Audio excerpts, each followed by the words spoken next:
बच्चों, उम्मीद है आप बहुत अच्छे होंगे और ज़बरदस्त तरीके से अपनी पढ़ाई को आगे बढ़ा रहे होंगे। आज जो हम लोग चैप्टर डिस्कस करेंगे वो चैप्टर नंबर 6 है इलेक्ट्रोमैग्नेटिक इंडक्शन का, और इसके लास्ट 10 इयर्स के पीवाईक्यूज हम करने वाले हैं। इसके अंदर 2024 के भी पीवाईक्यू इंक्लूडेड हैं। देखिए, हर साल जो सीबीएसई बोर्ड है वो 10 से 15 सेट, 16 सेट जहां तक बनाता है आपके पेपर के, तो सारे सेट्स अगर मैं 10 साल के जोड़ूं तो 150 160 सेट्स हो जाएंगे। इतने क्वेश्चन कोई बुक पब्लिश नहीं करती। कोशिश मेरी यहां पर यह है कि इतने सारे क्वेश्चन एक साथ कराए भी नहीं जा सकते, तो कोशिश यह है कि जितने भी मेथड के क्वेश्चंस बनते हैं पिछले 10 सालों में वो मैंने पिकअप किए हैं और मैं यहां कराने की आपको कोशिश करूंगा। तो आप बात समझ पाए होंगे, जितने तरह के, जितने मेथड्स के क्वेश्चन बने हैं पिछले 10 सालों में जो आपके यहां पूछे गए हैं उनको मैं यहां कराऊंगा।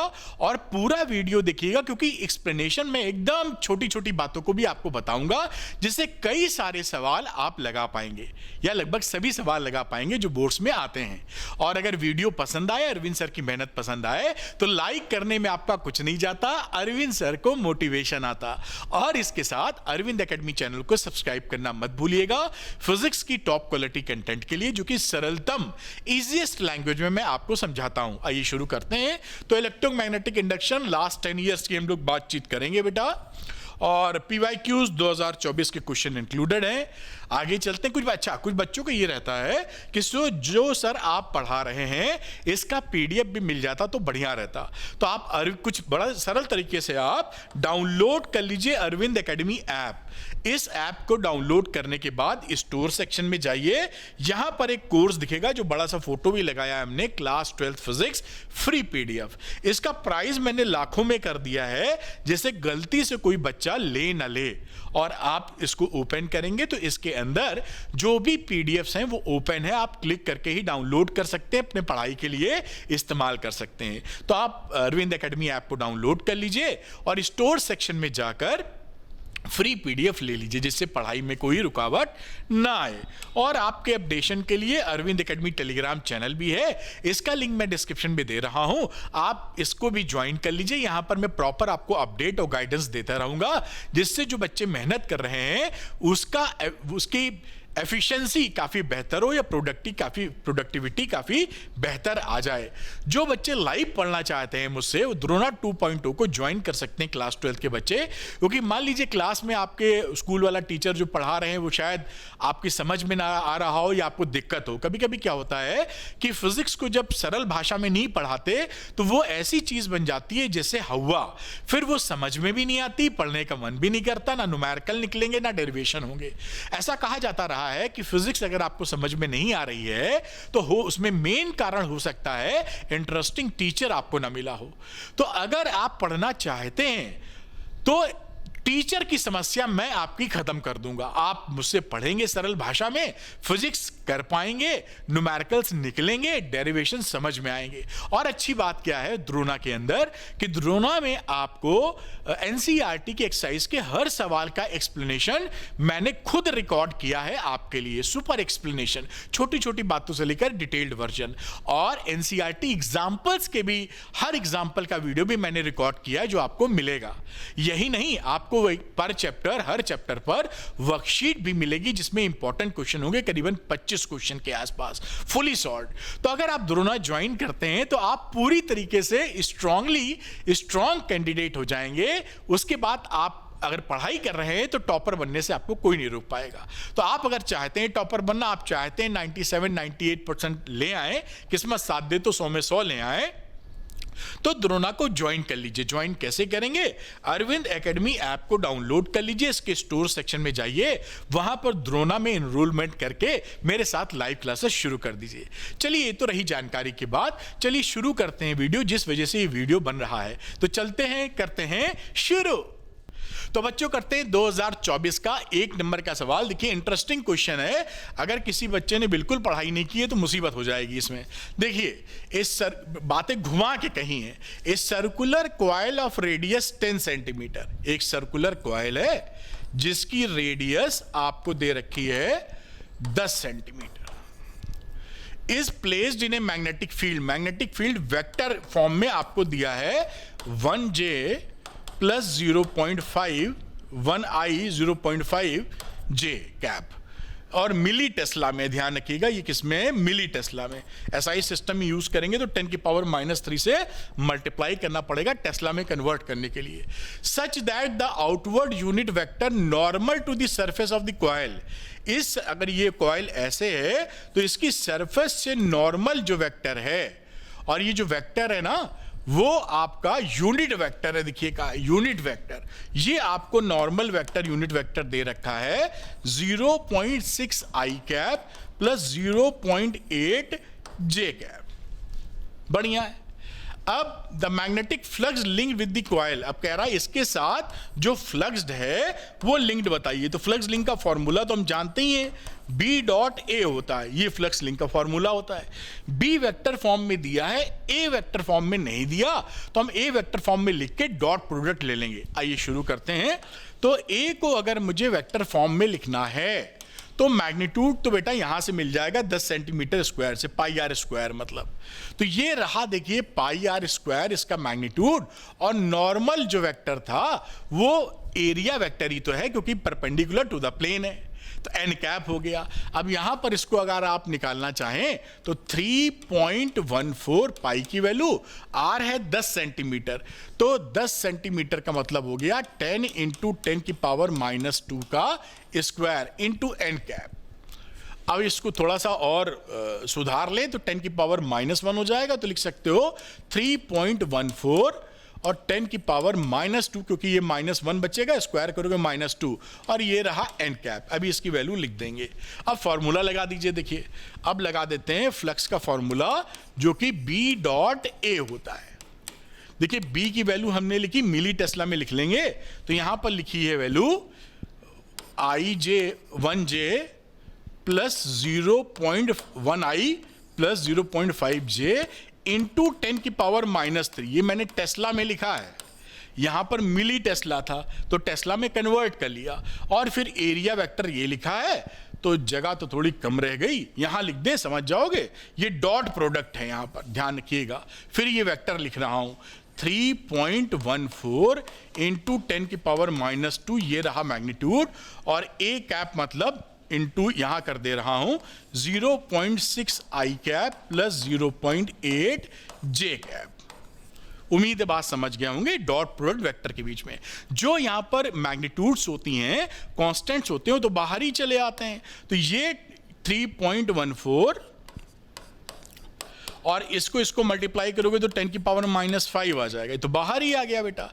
यहां बचा आई, 1 आई का मतलब आई 0.5J, और ये रहा डॉट प्रोडक्ट इससे 0.6 आई कैप एंड 0.8 जे कैप। बस आप इसका डॉट प्रोडक्ट ले लीजिए और खेल आपका खत्म हो जाए, मतलब ये सवाल खत्म हो जाएगा। 3.14 इंटू 10 की पावर -5, और डॉट प्रोडक्ट जब लेते हैं तो आई का आई से करते हैं, तो बचा 0.6, और यहां पे 0.5 का 0.8 से मल्टीप्लाई करेंगे तो 5 8 40, तो 0.4 आ गया, आप देख रहे हैं, तो 0.4 आ गया। अब इसको जोड़ोगे तो भैया 1 ही आ जाएगा, तो ये वैल्यू कितनी हो गई 3.14 इंटू 10 की पावर -5 इंटू 1, यानी 3.14 इंटू 10 की पावर -5 वेबर। ये आंसर हो गया। अब यहां पर देखिए माइक्रोवेबर में आंसर लिखे हैं, तो एमसीक्यू में तो उसके हिसाब से आपको भिड़ाना पड़ता है, तो कोई दिक्कत की बात नहीं। इसको देखिए लिख सकते हो -6 करना है तो यहां कर दो कितना 31.4 इंटू 10 की पावर -6 वेबर, यानी 31.4 इंटू 10 नहीं लिखोगे अब, और यहां वैल्यू आ जाएगी माइक्रो वेबर। ये आंसर आ गया, और इसके हिसाब से जो ऑप्शन है आपका C number option is the correct one. तो हमेशा एमसीक्यू में तो देखिए जो आंसर निकालें वैसा ना दिया हो, किसी और यूनिट में हो तो खट से कन्वर्ट कर लीजिएगा, अड़ मत जाइएगा, समय वेस्ट होगा। तो आप समझते भी हैं, तो बस सेंसिटाइज कर रहे हैं आपको। तो इसको आप नोट कर लीजिए, एक अच्छा सवाल था जैसे मैंने कहा, क्योंकि यहां सीधे बी डॉट ए नहीं करवाया, आपको घुमा के बात कह दी है। और जब बच्चा समझ नहीं पाएगा क्वेश्चन तो सोचेगा पता नहीं कौन सा क्वेश्चन है। नोट कर लीजिए, थोड़ा सा ऊपर करना पड़ेगा, मैं करता हूं। तो मेरे ख्याल से पॉज किए होंगे और आप नोट किए होंगे। थोड़ा सा इसको ऊपर कर देता हूं, एक मेरे ख्याल से हो गया। तो आप इसको अच्छे से बेटा नोट डाउन कर लीजिए। तो बच्चों करते हैं 2024 का ये 1 नंबर का क्वेश्चन है, देखिए, और इसको मैं करके देता हूं। एक coil of area of cross section 0.5 metre square. तो देखिए एरिया पर गिवन है 0.5 metre square is placed in a magnetic field acting normally. जो मैग्नेटिक फील्ड है वो नॉर्मली एक्ट कर रहा है, इसका मतलब एरिया वेक्टर और मैग्नेटिक फील्ड में 0 एंगल है। To its plane the field varies, ये जो बी है वो वेरी करता है, टाइम का फंक्शन है 0.5 t square plus 2t, where b is in Tesla and t in seconds. The EMF induced in the coil at t is equal to 1 second. t is equal to 1 second पर कितना flux, कितना EMF बनेगा ये बताना है। तो आप जानते हैं जो EMF की वैल्यू होती है उसे आप लिखते हैं -d∅dt, ये फैराडे का लॉ है। अब यहां पे सारी चीज पॉजिटिव है तो इसका केवल मैग्नीट्यूड ले लीजिए, आप माइनस साइन को हटा दीजिए, वो तो कि दिशा बताता है d∅dt। और हम जानते हैं कि फाई की वैल्यू होती है b डॉट ए, क्योंकि b और a परपेंडिकुलर हैं एक दूसरे के। b और a परपेंडिकुलर ना होके b और a एक ही डायरेक्शन में है, परपेंडिकुलर तो प्लेन है उसका, तो ये सिंपली ba हो जाएगा, क्योंकि ba cos 0 डिग्री होगा विच इज ba। तो मैं यहां पर इसी बात को आगे लिख दूंगा, E मैग्नीट्यूड की बात कर रहा हूं d∅dt, और इसे लिख सकते हो d/dt ba। एरिया तो बदल नहीं रहा तो बाहर आ गया, और ये रहा dB/dt। अब इसे a लिखिए और d/dt और b का एक्सप्रेशन जो है उसको डिफरेंशिएट मार दीजिए t के रेस्पेक्ट में, 0.5 t स्क्वायर प्लस 2t, कोई समस्या नहीं है। a इससे डिफरेंशिएट करोगे तो ये 2 हो जाएगा, यानी 1t, केवल t आ जाएगा, समझदार हो। और यहां बचेगा 2, कोई समस्या नहीं, t प्लस 2 बचा। अब यहां पर e हम निकाल रहे हैं t बराबर 0.2, 1 सेकेंड पर। अच्छा 1 सेकेंड पर, तो एरिया तो जो था 0.5, तो 0.5 लिख दीजिए, ये तो टाइम डिपेंडेंट है नहीं, और t की जगह 1 सेकेंड आप डाल दीजिए, तो 1 + 2 यानी 3 हो गया। तो 0.5 × 3 यानी कितना आ गया, 1.5 वोल्ट। बस आपका आंसर आ चुका, इसमें कोई समस्या नहीं है। Option number C is the correct one. और ये जो सवाल है, ऐसे सवाल काफी आते हैं। यही नहीं, आपके जो बच्चे जेई की तैयारी करते हैं, जो नीट की तैयारी करते हैं, वहां भी ऐसे सवाल आपको दबा के मिलेंगे। अभी आप देख ही रहे हैं कि जो पैटर्न है सीबीएसई बोर्ड का, ये बिल्कुल कॉम्पिटिटिव लेवल के करीब होता जा रहा है। इसलिए आपके लिए बहुत जरूरी है समझना कि इसको जितना बेहतर तरीके से हैंडल करें, ये सवाल भी लगा पाएंगे और उस दिशा में भी, कॉम्पिटिटिव दिशा में भी आगे बढ़ पाएंगे। इसको नोट कर लीजिए आप अच्छे तरीके से। तो बच्चों करते हैं 2024 का 5 नंबर का सवाल। ये भी काफी आसान सवाल है और देखिए कितने आराम से होने वाला है। लिखा, what is meant by current sensitivity of A galvanometer. ये बेसिकली चैप्टर 4 का पार्ट है और एक 6 का, दो चैप्टर को मिक्स किया हुआ है, इसमें ये दिक्कत है। खैर एनीवे, जो भी लिखा है हम आपको समझा देंगे। तो जो पहला वाला पार्ट का करंट सेंसिटिविटी क्या होती है, तो आपने फॉर्मूला पढ़ा है IS, यानी करंट सेंसिटिविटी होती है θ/I, जिसे आप NAB/K कहते हो। ये फॉर्मूला याद रखिए, इसी से करंट सेंसिटिविटी बता दीजिए कि यूनिट करंट के लिए कितना डिफ्लेक्शन होगा पर यूनिट करंट, उसे ही बोलते हैं करंट सेंसिटिविटी। कितनी करंट पे, यूनिट करंट पे जितना डिफ्लेक्शन हो रहा वो करंट सेंसिटिविटी है। और NAB/K के बराबर होता है। N है नंबर ऑफ टर्न्स, A है एरिया, B है मैग्नेटिक फील्ड, K है torsional constant of the spring. बढ़िया। Mention the factors on which it depends. ये किस पे डिपेंड करेगा, देखिए आप जान रहे हैं, अगर आप एरिया n बढ़ा दोगे तो करंट सेंसिटिविटी बढ़ जाएगी, फॉर्मूले में दिखाई पड़ रहा है। नंबर 2 की बात करें, अगर एरिया बढ़ा देंगे तो भी करंट सेंसिटिविटी आपकी बढ़ जाएगी। मैग्नेटिक फील्ड बढ़ा दोगे तो भी करंट सेंसिटिविटी अगर बढ़ाने की गुंजाइश नहीं होती, एक बार जो लग गया, लेकिन फिर भी अगर मैग्नेटिक फील्ड बढ़ाएंगे तो करंट सेंसिटिविटी बढ़ जाएगी। या टॉर्सन कांस्टेंट कम ले लीजिए, तो एक ही बार स्प्रिंग लगती है, के को अगर आप छोटा कर देंगे तो भी करंट सेंसिटिविटी आपकी बढ़ जाएगी। सारी वैल्यू एक जैसे रखते हो, ये कब बढ़ती है इससे आप देख सकते हैं। अच्छा, आगे देखते हैं क्या बोल रहा है। A galvanometer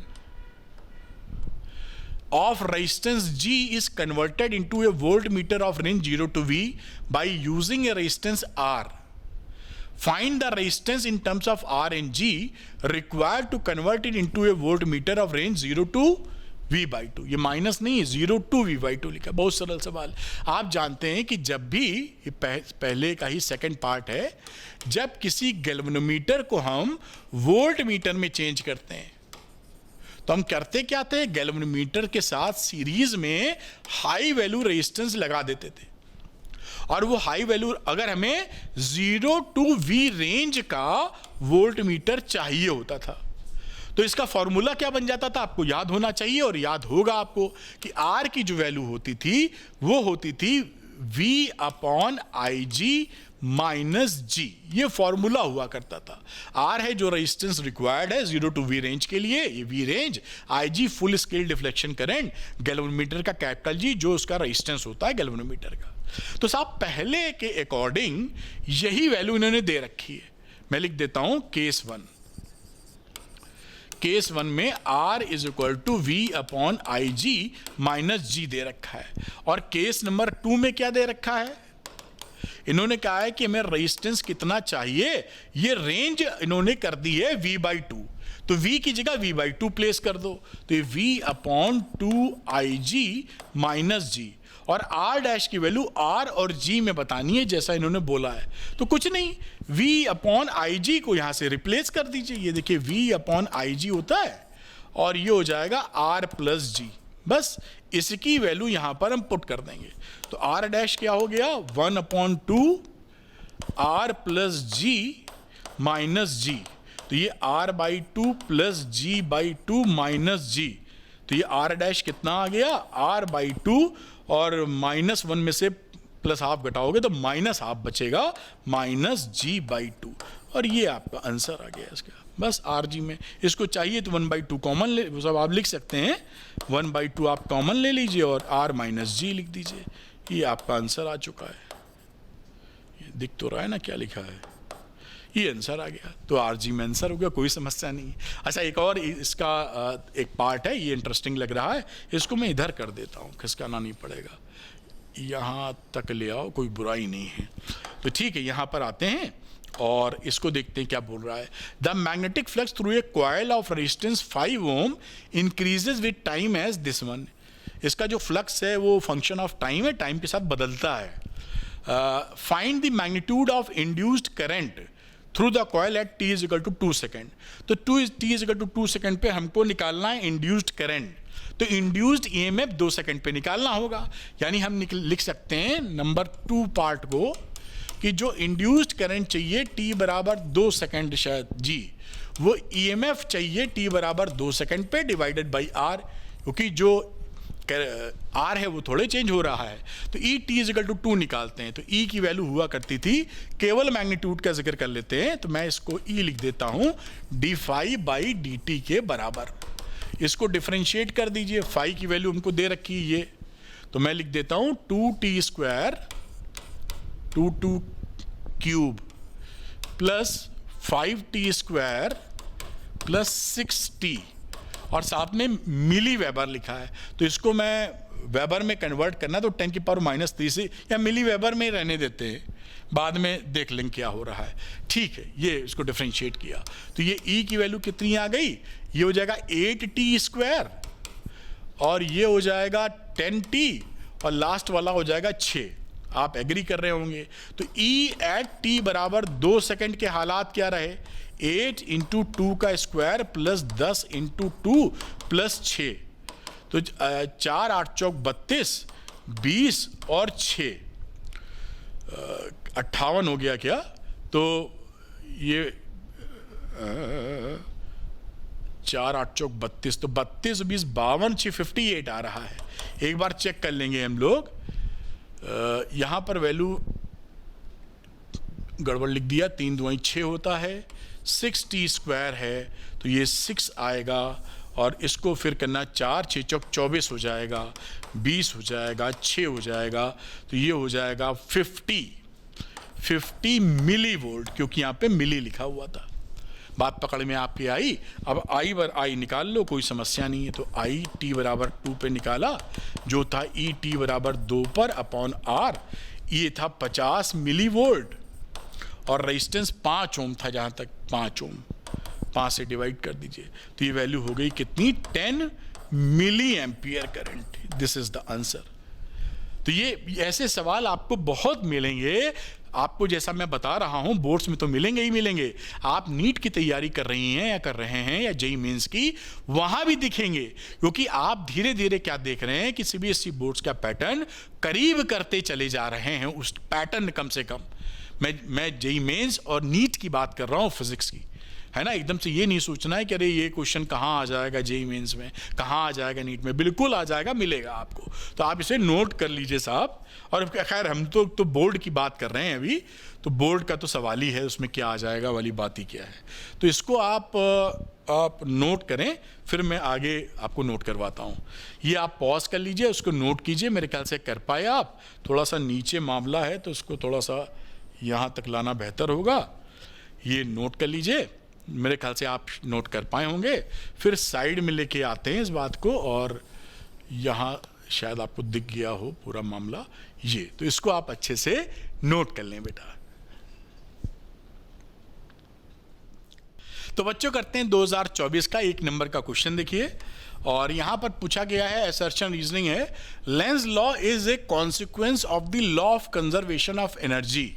ये करेक्ट है कि लेंज लॉ जो होता है, ये ट्रू लिखना चाहिए कि करेक्ट, क्या लिखते हैं ये, करेक्ट ट्रू है ये। तो ये साहब Lenz law conservation of energy को फॉलो करता है, ये बात तो पक्की है। रीजन क्या है, there is no power loss in an ideal inductor. ये भी बात सही है, क्योंकि आप जानते हैं ये भी सही है, लेकिन ये इसका करेक्ट एक्सप्लेनेशन नहीं है, करेक्ट एक्सप्लेनेशन नहीं है। पावर लॉस 0 क्यों होता, आपने पढ़ रखा, पी एवरेज क्या हुआ करता था, 0 इन प्योर आइडियल इंडक्टर, क्योंकि इसके अंदर आइडियल इंडक्टर में क्या होता है, हम रेजिस्टेंस की वैल्यू 0 लेते हैं। और अल्टरनेटिंग करंट के अंदर आपने पढ़ रखा था, याद दिला दूं आपको, पी एवरेज क्या हुआ करता था, over 1 cycle V R M S या E R M S into I R M S into cos phi, और कॉस फाई यहां पर कॉस 90 होता था ये इंडक्टर के लिए, इसलिए ये पी एवरेज 0 होता था। तो मतलब पावर लॉस 0 नहीं होगा, सच है, और पहला वाला भी सच है, लेकिन करेक्ट एक्सप्लेनेशन नहीं है, इसलिए इसका आंसर हो जाएगा बेटा बी। तो थोड़ा सा असर्शन रीजनिंग में केयरफुल रहने की आवश्यकता होती है। मैं हटता हूं, इसे अच्छे से नोट कर लीजिए आप। बच्चों करते हैं 2024 का 1 नंबर का सवाल, बहुत ही आसान सवाल है ये। Consider a solenoid of length L, ये एक सोलेनॉइड है और इसकी जो लेंथ है वो लेंथ L है। Area of cross section A है, ये एरिया ऑफ क्रॉस सेक्शन हो गया, with fix number of turns, और नंबर ऑफ टर्न्स N है। The self inductance of the solenoid कब विल इंक्रीज इफ, इसका जो सेल्फ इंडक्टेंस का फॉर्मूला होता है, उम्मीद है आपने याद किया होगा, mu N square A upon L, ये सेल्फ इंडक्टेंस का सोलेनॉइड का फॉर्मूला होता है। सोलेनॉइड L का सेल्फ इंडक्टेंस, सेल्फ इंडक्टेंस। अब देखिए both I and A are increased, अगर I को और A को हम यहां बढ़ाने लगे तो यहां पर क्या हो जाएगा, आप देखेंगे A बढ़ाने पे तो बढ़ेगा, और ये L लिखा है, शायद I नहीं लिखा है, ये L समझिएगा, इसको लेंथ है ना ये L, नहीं I से तो L और A दोनों को इंक्रीज कर दें, तो L और A दोनों इंक्रीज करोगे तो जरूरी नहीं है कि आपका L बढ़े, तो ये सही नहीं होगा, L बढ़ाने से तो घट रहा है, तो पहला वाला हो गया गलत। L is decrease and A is increase, L कम करो ए बढ़ाओ, यही सही है नंबर बी, क्योंकि एल को आप कम कर रहे हो और ए को बढ़ा रहे हो, तो B is correct. You are decreasing L and increasing A, इससे होगा क्या, एल आपका बढ़ जाएगा, बाकी गलती होंगे।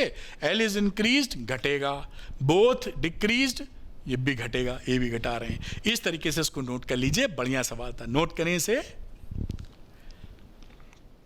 ये 2023 का सवाल है, ऐसे सवाल आपके यहां बहुत पूछे जाते हैं, सरल रहते हैं अगर थोड़ा सा कॉन्सेप्ट आप पकड़ लें। मैं बताता हूं, तो इस क्वेश्चन में देखिए, the direction of induce current in the loop, ये लूप है, सर्कुलर लूप समझ लीजिए, या सर्कुलर नहीं है तो जैसा भी है, ये लूप है, और नीचे एक वायर है जिससे करंट फ्लो होती दिख रही है, और इसमें 4 ऑप्शन दिए गए हैं। पूछ रहा है कि कौन सा ऑप्शन करेक्ट है। देखिए इसमें तीसरे नंबर का जो ऑप्शन है, along ABC if I is constant, ये तो शुरुआत में ही गलत है, क्योंकि आप जानते हैं कि जब तक इसमें करंट वेरी नहीं करेगी, इससे जाने वाला फ्लक्स चेंज नहीं होगा, इंड्यूस्ड ईएमएफ और इंड्यूस्ड करंट नहीं पैदा होगी। यानी ये तो भाई साहब सीधे ही कट्टम हो गया, इसकी तो बात ही करना गलत है। जब कांस्टेंट है तो फ्लक्स में कहां चेंज होगा, ठीक है।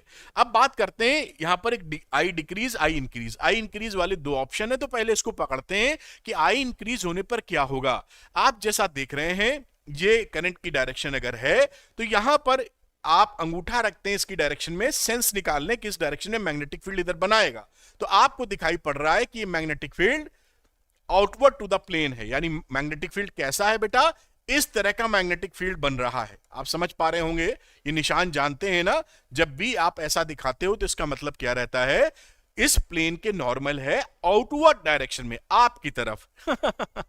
अब यहां पर अगर ये आई इंक्रीज होने लगी तो ये लेंज लॉ फॉलो करेगा और ऐसी इंड्यूस्ड करंट बनाएगा जो इस मैग्नेटिक फील्ड का अपोज करे, इस मैग्नेटिक फील्ड को घटाने की कोशिश करें। तो आप जानते हैं कोई भी लूप अगर आप लेते हो और उसमें करंट अगर सपोज करिए ऐसे फ्लो कर रही है जो कि एंटी क्लॉकवाइज है, तो सबसे सरल तरीका क्या है, इसी सेंस में करंट की सेंस में आप राइट हैंड के पाम को मोड़िए, जिधर अंगूठा जा रहा है, this is the direction of magnetic field, this is the direction of magnetic field. और अगर इस तरीके से क्लॉकवाइज डायरेक्शन में करंट है तो अंगूठा राइट हैंड का, पाम राइट हैंड का मोड़िए, अंदर की तरफ जा रहा है बी, यानी यहां पर बी किधर होने वाला है, इस डायरेक्शन में। तो इसको तो चाहिए अंदर की तरफ मैग्नेटिक फील्ड, तभी तो विरोध कर पाएगा।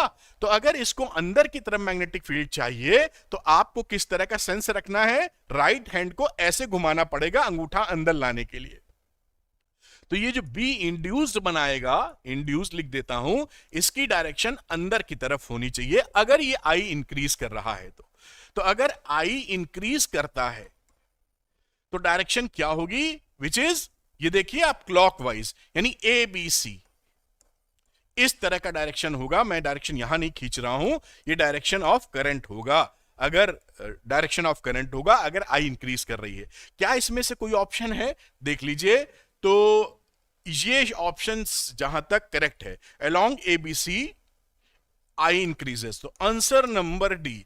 इस तरह से मैंने सारी बात आपको समझाई, किस तरीके से इसको सोचते हैं। अगर इतना कॉन्सेप्ट आप पकड़ लेंगे तो लूप के 99% सवाल आप सब सही कर देंगे, इतनी ही भाषा समझने के बाद। खैर, इसको नोट कर लीजिए, अगला सवाल लेते हैं। मेरे ख्याल से आप पूरी बात पकड़ पाए होंगे। इसमें देखते हैं क्या है, ये भी ताजा सवाल है। तो a square shaped coil, side 10 centimetre है, फोटो बना लेते हैं, समझ दिखता और समझ में ज्यादा आ जाता है। ये दोनों स्क्वायर है साहब। हैविंग 100 टर्न्स, एन की वैल्यू यहां पर लिख दो 100 है, क्वेश्चन में दिया है। Is placed perpendicular to the magnetic field which is increasing, मान लीजिए ऐसे मैग्नेटिक फील्ड है, परपेंडिकुलर है, इनवर्ड हो या आउटवर्ड हो, ये मैग्नेटिक फील्ड का डायरेक्शन है और वो इंक्रीज कर रही है 1 टेस्ला पर सेकेंड। अब इस यूनिट से हम समझ गए कि भाई dB/dt दिया हुआ है, ये कितना दिया है, 1। ये देखिए dB यूनिट होती है टेस्ला की, सेकंड होती है टाइम की, तो ये rate of change of magnetic field है। पकड़ लिया हमने, लिख दिया, समझ गए, बहुत आसान होता है। The induced EMF in the coil, इसके अंदर इंड्यूस्ड ईएमएफ कितना होगा, अरे भाई साहब ये तो आपने फेरेडे साहब बता ही गए हैं, तो इसको पकड़ लेते हैं। अगर विदाउट साइन लिखें, मतलब साइन तो ये बताता है, लेंस लॉ की भाषा करता है, इसको अगर हम छोड़ भी दें, मैग्नीट्यूड का जिक्र करें, तो एन ए डी फाई, क्या लिख दिया मैंने, एन लिखिए और ये लिखिए d phi by D T. अब E लिखिए, N लिखिए और ये फाई को लिख दीजिए B इंटू ए, क्योंकि यहां पे एंगल दोनों के बीच में 90 डिग्री है। तो मतलब ये क्या लिखा था भाई, द इंड्यूस्ड ईएमएफ कितना होगा कोई, तो यहां डी बी इंटू ए लिख सकते हैं आप, देख पाए। एरिया वेक्टर की बात करेंगे तो उसी डायरेक्शन में, 90 डिग्री नहीं है, उसी डायरेक्शन में एरिया वेक्टर है, तो कॉस थीटा 1 हो जाएगा, कॉस 0 1 हो जाएगा। एन लिखिए, एरिया कहीं बदल नहीं रहा है, ये रहा डीबी अपॉन dt। एन की वैल्यू यहां कितनी है, 100। एरिया कितना, 10 सेंटीमीटर का मतलब होता है 0.1 मीटर, तो 0.1 इंटू 0.1 एरिया हो गया। dB अपॉन dt यहां से दे रखा है विच इज 1, इसको मल्टीप्लाई कीजिए, 100 से 2 पॉइंट कट जाएंगे, आंसर 1 आ जाएगा। तो 1 वोल्ट इसका इंड्यूस्ड ईएमएफ बनने वाला है। इस तरह से सवाल को कर सकते हैं। मेरे ख्याल से पूरी बात पकड़ पाए होंगे। यहां पर देखिए बीए जो लिखा है, आप जानते हैं फ्लक्स की जो वैल्यू होती है, मैं पूरा समझा दूंगा, बी डॉट ए, इसको लिखते हो बी ए कॉस थीटा। यहां का एरिया वेक्टर अगर इसी सेंस में अंदर की तरफ ले लें हम, तो क्या होगा, थीटा 0। तो हियर आप लिख सकते हो theta is equal to 0 degree, तो ये बन जाएगा फाई कितना, बी इंटू ए। इसी का इस्तेमाल मैंने किया है, जैसे पूरी बात आप अच्छे से समझ जाएं। आइए अगला सवाल करेंगे, इसको आप नोट डाउन कर लीजिए। मेरे ख्याल से आपने इसको नोट कर लिया होगा। और ये कोई ग्राफ है, देखते हैं क्या बोल रहे हैं। ये भी ताजा सवाल है 2023 का। 2 coils C1 C2 are placed close to each other. कोई 2 कॉइल हैं, समझ लीजिए C1 C2, दोनों एक दूसरे के पास रखी गई हैं। द मैग्नेटिक फ्लक्स φ2, इसमें जाने वाला जो मैग्नेटिक फ्लक्स है, linked with the coil C2 varies with the current I1। इसमें जो करंट वेरी होती है उससे लिंक्ड है in the coil C1 as shown in the figure. ठीक है, ये देखिए I1 है और ये φ2 है, देख पा रहे हैं ना, ये I1 है और ये बेटा φ2 है। ऐसे सवाल अच्छे रहते हैं, बिना समझदारी के नहीं लगते हैं। The mutual inductance of the arrangement, mutual inductance की जब भी बात होती है, आप जानते हैं 2 कॉइल की जरूरत आपको पड़ती है। तो म्यूचुअल इंडक्शन का एक डेफिनेशन क्या था,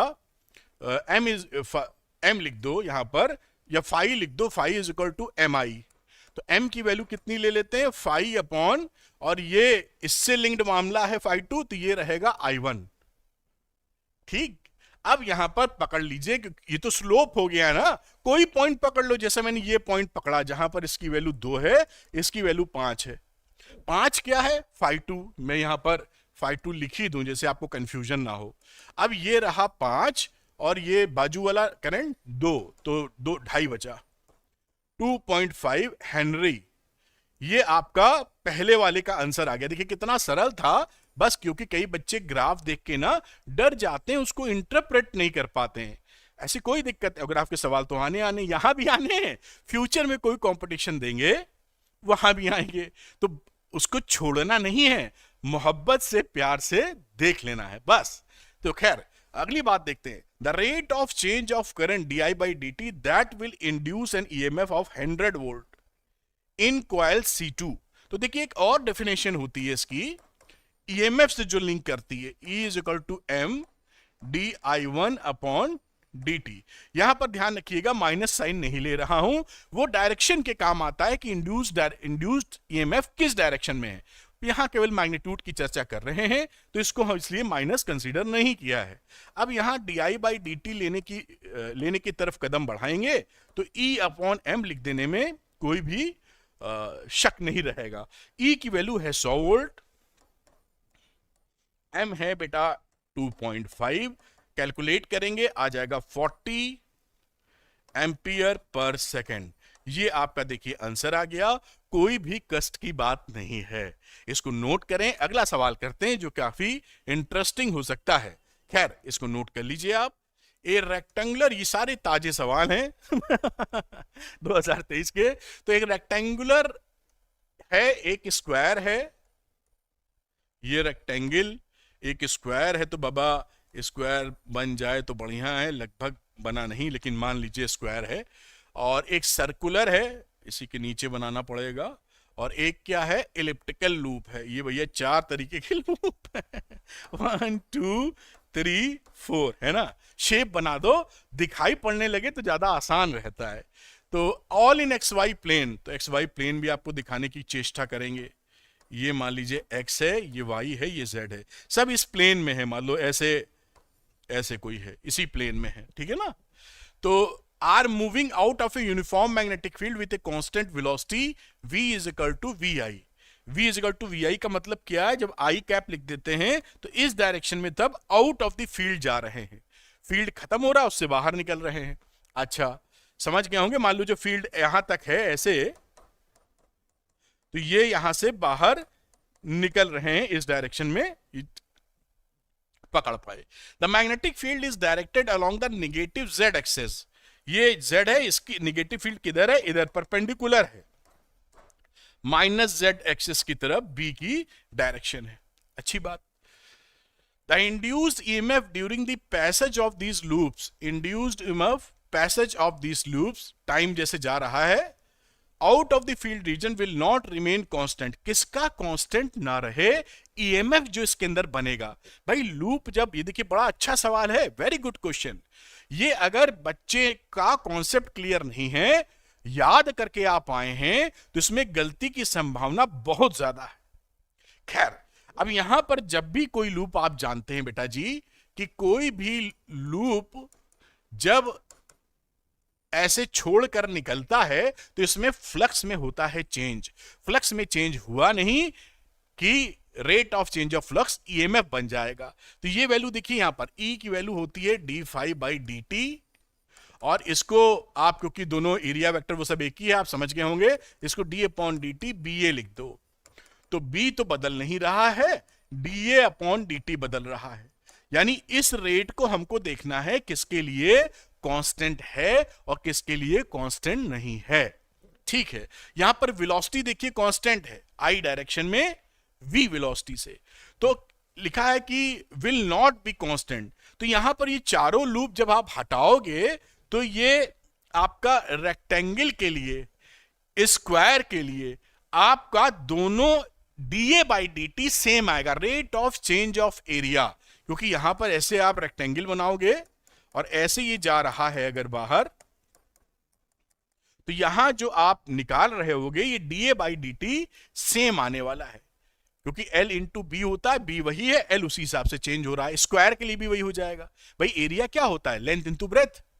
तो यहां ब्रेथ तो बदल नहीं रही है, लेंथ बदल रही है। लेंथ रिलेटेड किससे, वेलोसिटी से। तो dA/dt इज सेम या constant, dA/dt is constant for rectangle and square, लेकिन ये कांस्टेंट नहीं रहेगा सर्किल और इलिप्स के लिए, क्योंकि सर्किल जब मूव करेगा देखिए तो एरिया बदल रहा। भाई यहां था जब तो इतना बड़ा एरिया, इतना एरिया था, और जैसे ही आगे बढ़े रेट ये देखिए कम हो गया है ना, तो तुरंत खटाक से सेम एरिया नहीं क्रॉस करेगा ये। तो it is not constant for ellipse and circle. ये मामला हो गया, जिसके हिसाब से इसका ऑप्शन बना बी, कि इसका आंसर आ गया बेटा कौन सा, बी की सर्किल और इलिप्स के लिए ये कांस्टेंट नहीं होगा। ध्यान रखिएगा, विल नॉट नहीं होगा। जिनके लिए होगा वो स्क्वायर और रेक्टेंगल के लिए होगा। तो ये एक अच्छा कॉन्सेप्चुअल सवाल है, बिना पढ़ाई के हो पाना काफी मुश्किल है। खैर आप सीख गए हैं, ऐसा सवाल आएगा तो निपटा दीजिएगा। चलिए इसको नोट कर लीजिए और इस क्वेश्चन को देखेंगे। लिखा है a long straight current carrying wire passes normally through the centre of the circular loop. ये एक लूप है और इससे एक वायर ऐसे इसके सेंटर से पास हो रहा है, ऐसे ही जा रहा है। बढ़िया है, समझ में तो आ रहा है सब कुछ। If the current through the wire increases, इसमें जाने वाली जो करंट है वो इंक्रीज कर रही है, current increases, will there be any induced EMF in the loop, इस लूप में क्या इंड्यूस्ड ईएमएफ पैदा होगा? भाई इंड्यूस्ड ईएमएफ तब पैदा होता है जब फ्लक्स में चेंज हो रहा हो। E is equal to minus D phi by D T या D phi by D T मिलना चाहिए। यहां पर देखिए क्या है, ये जो I है, इससे जाने वाली करंट का डायरेक्शन कैसे निकालते हो? राइट हैंड लेते हो, थंब I की डायरेक्शन में रखते हो, पंजा मोड़ते हो। तो यहां पर देखिए ये B की डायरेक्शन किधर है? ऐसे है। यहां पूरा इधर बनाओगे तो B की डायरेक्शन कैसी है? देखिए ऐसे, बाकी हर जगह बना सकते हैं, टेंजेंशियली है। तो कहीं ये जो B की डायरेक्शन निकल रही है due to this current carrying wire, वो इस लूप के एरिया वेक्टर से कौन सा एंगल बना रही है? 90 डिग्री बना रही है। फ्लक्स इससे पास ही नहीं हो रहा है, क्योंकि इसका देखिए लूप का एरिया वेक्टर क्या होगा? ऊपर, विच इज 90 डिग्री, टेंजेंट के ऊपर जा रहा है 90 डिग्री। तो क्या लिखेंगे? Area vector angle between, there is no flux, simple करते हैं, ज्यादा वो नहीं करते हैं।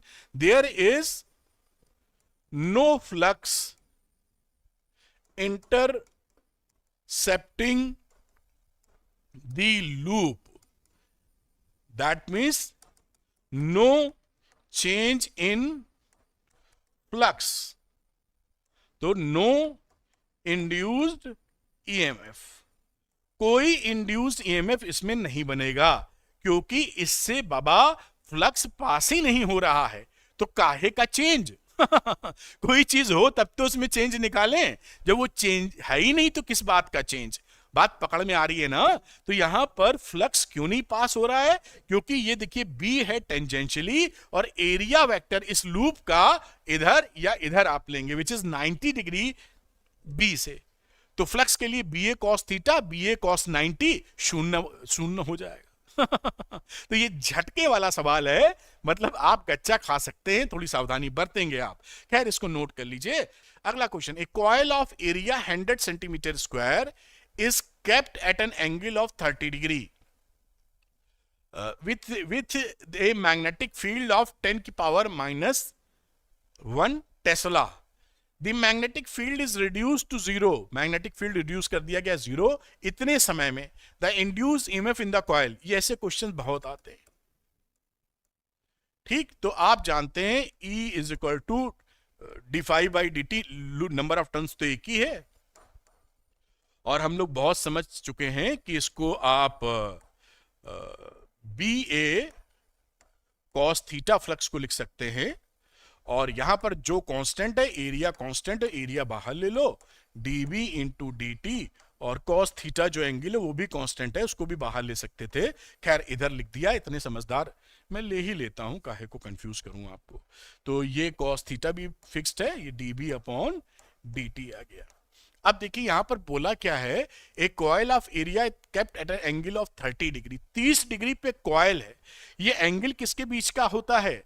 ये एंगल होता है एरिया वेक्टर के बीच का। तो हमेशा ध्यान रखिए, अगर मैग्नेटिक फील्ड इधर है और कॉइल आपने रखा है विच इज, सपोज करिए ये मैं थोड़ा सा इस तरह बना दिया, ये कोई दिक्कत नहीं है, मैं इसको ऐसे दिखाता हूं आपको। ये मान लीजिए क्या है, ये आपका कितना डिग्री है? 630 डिग्री, ऐसे सवाल बोल रहा है।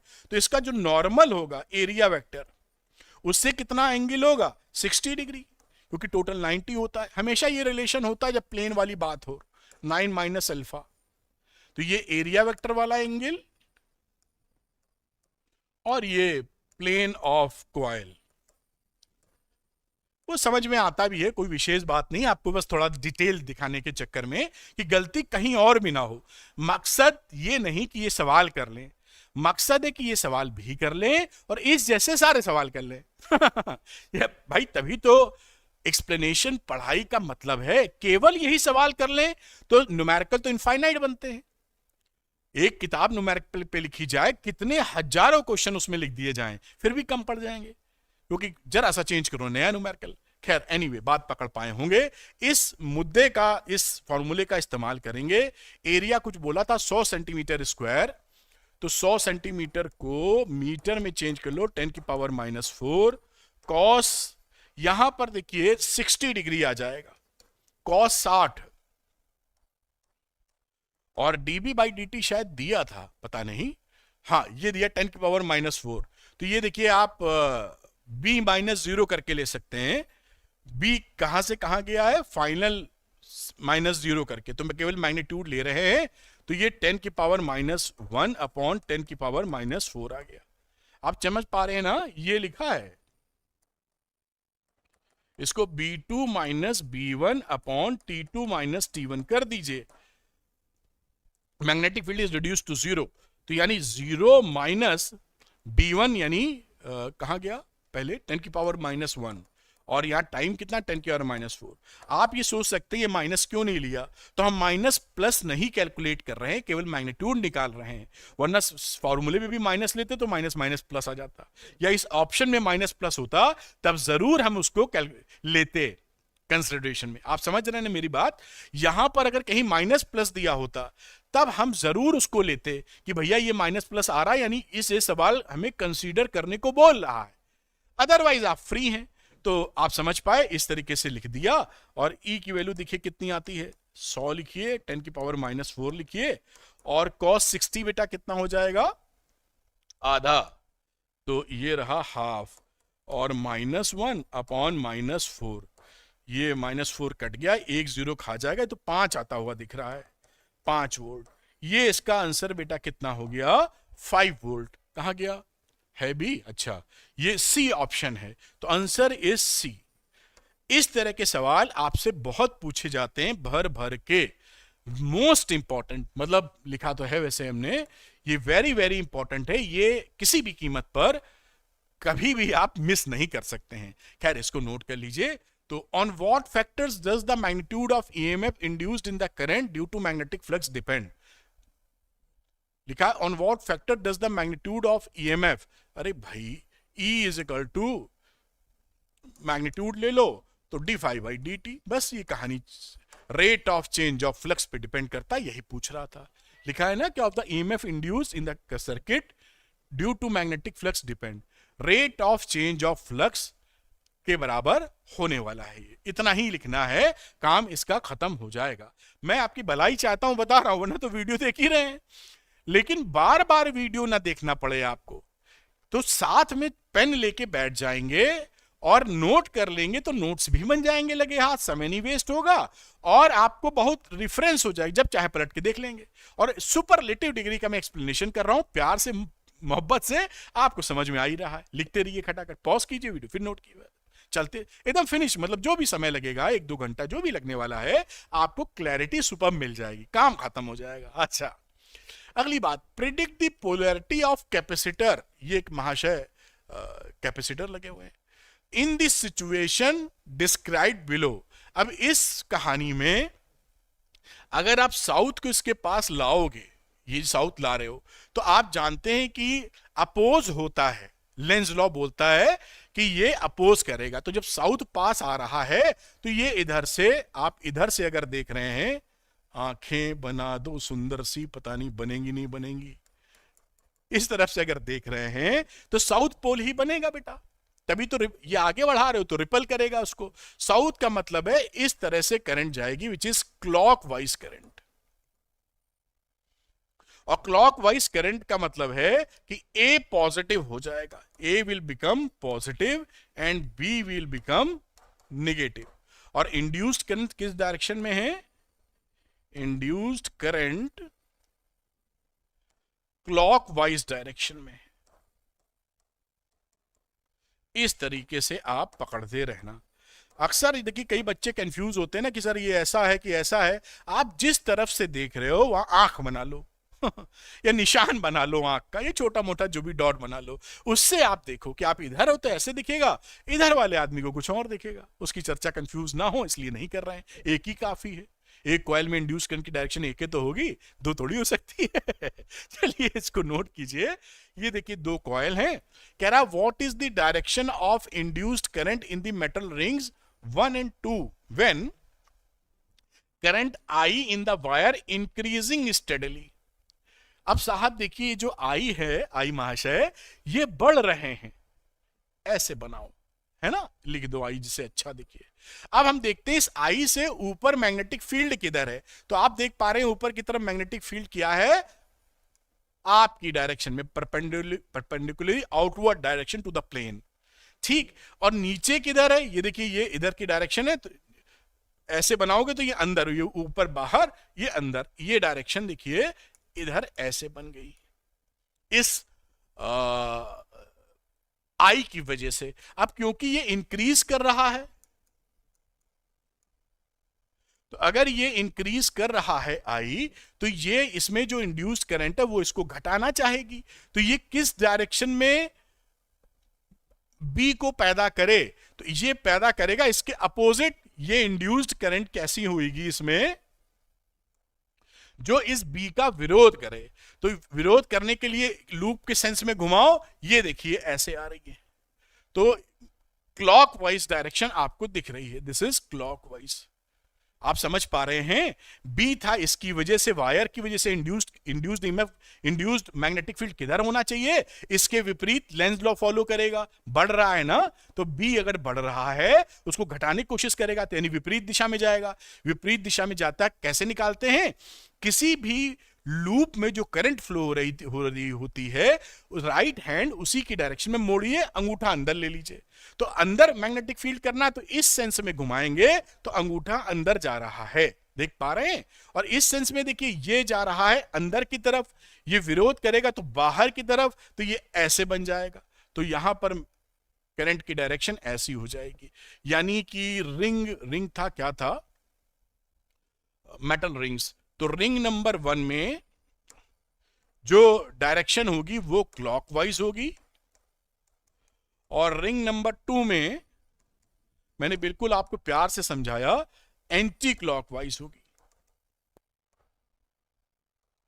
ये इस तरह से आप डायरेक्शन, ये बहुत वेरी वेरी इंपॉर्टेंट, आपको हर 3 साल में 2 बार इसके दर्शन किसी ना किसी रूप में पेपर में हो जाएंगे, हर 3 साल में 2 बार आने के चांसेस काफी ज्यादा। खैर नोट करें, आपको आ ही गया है तो फिर चिंता किस बात की है।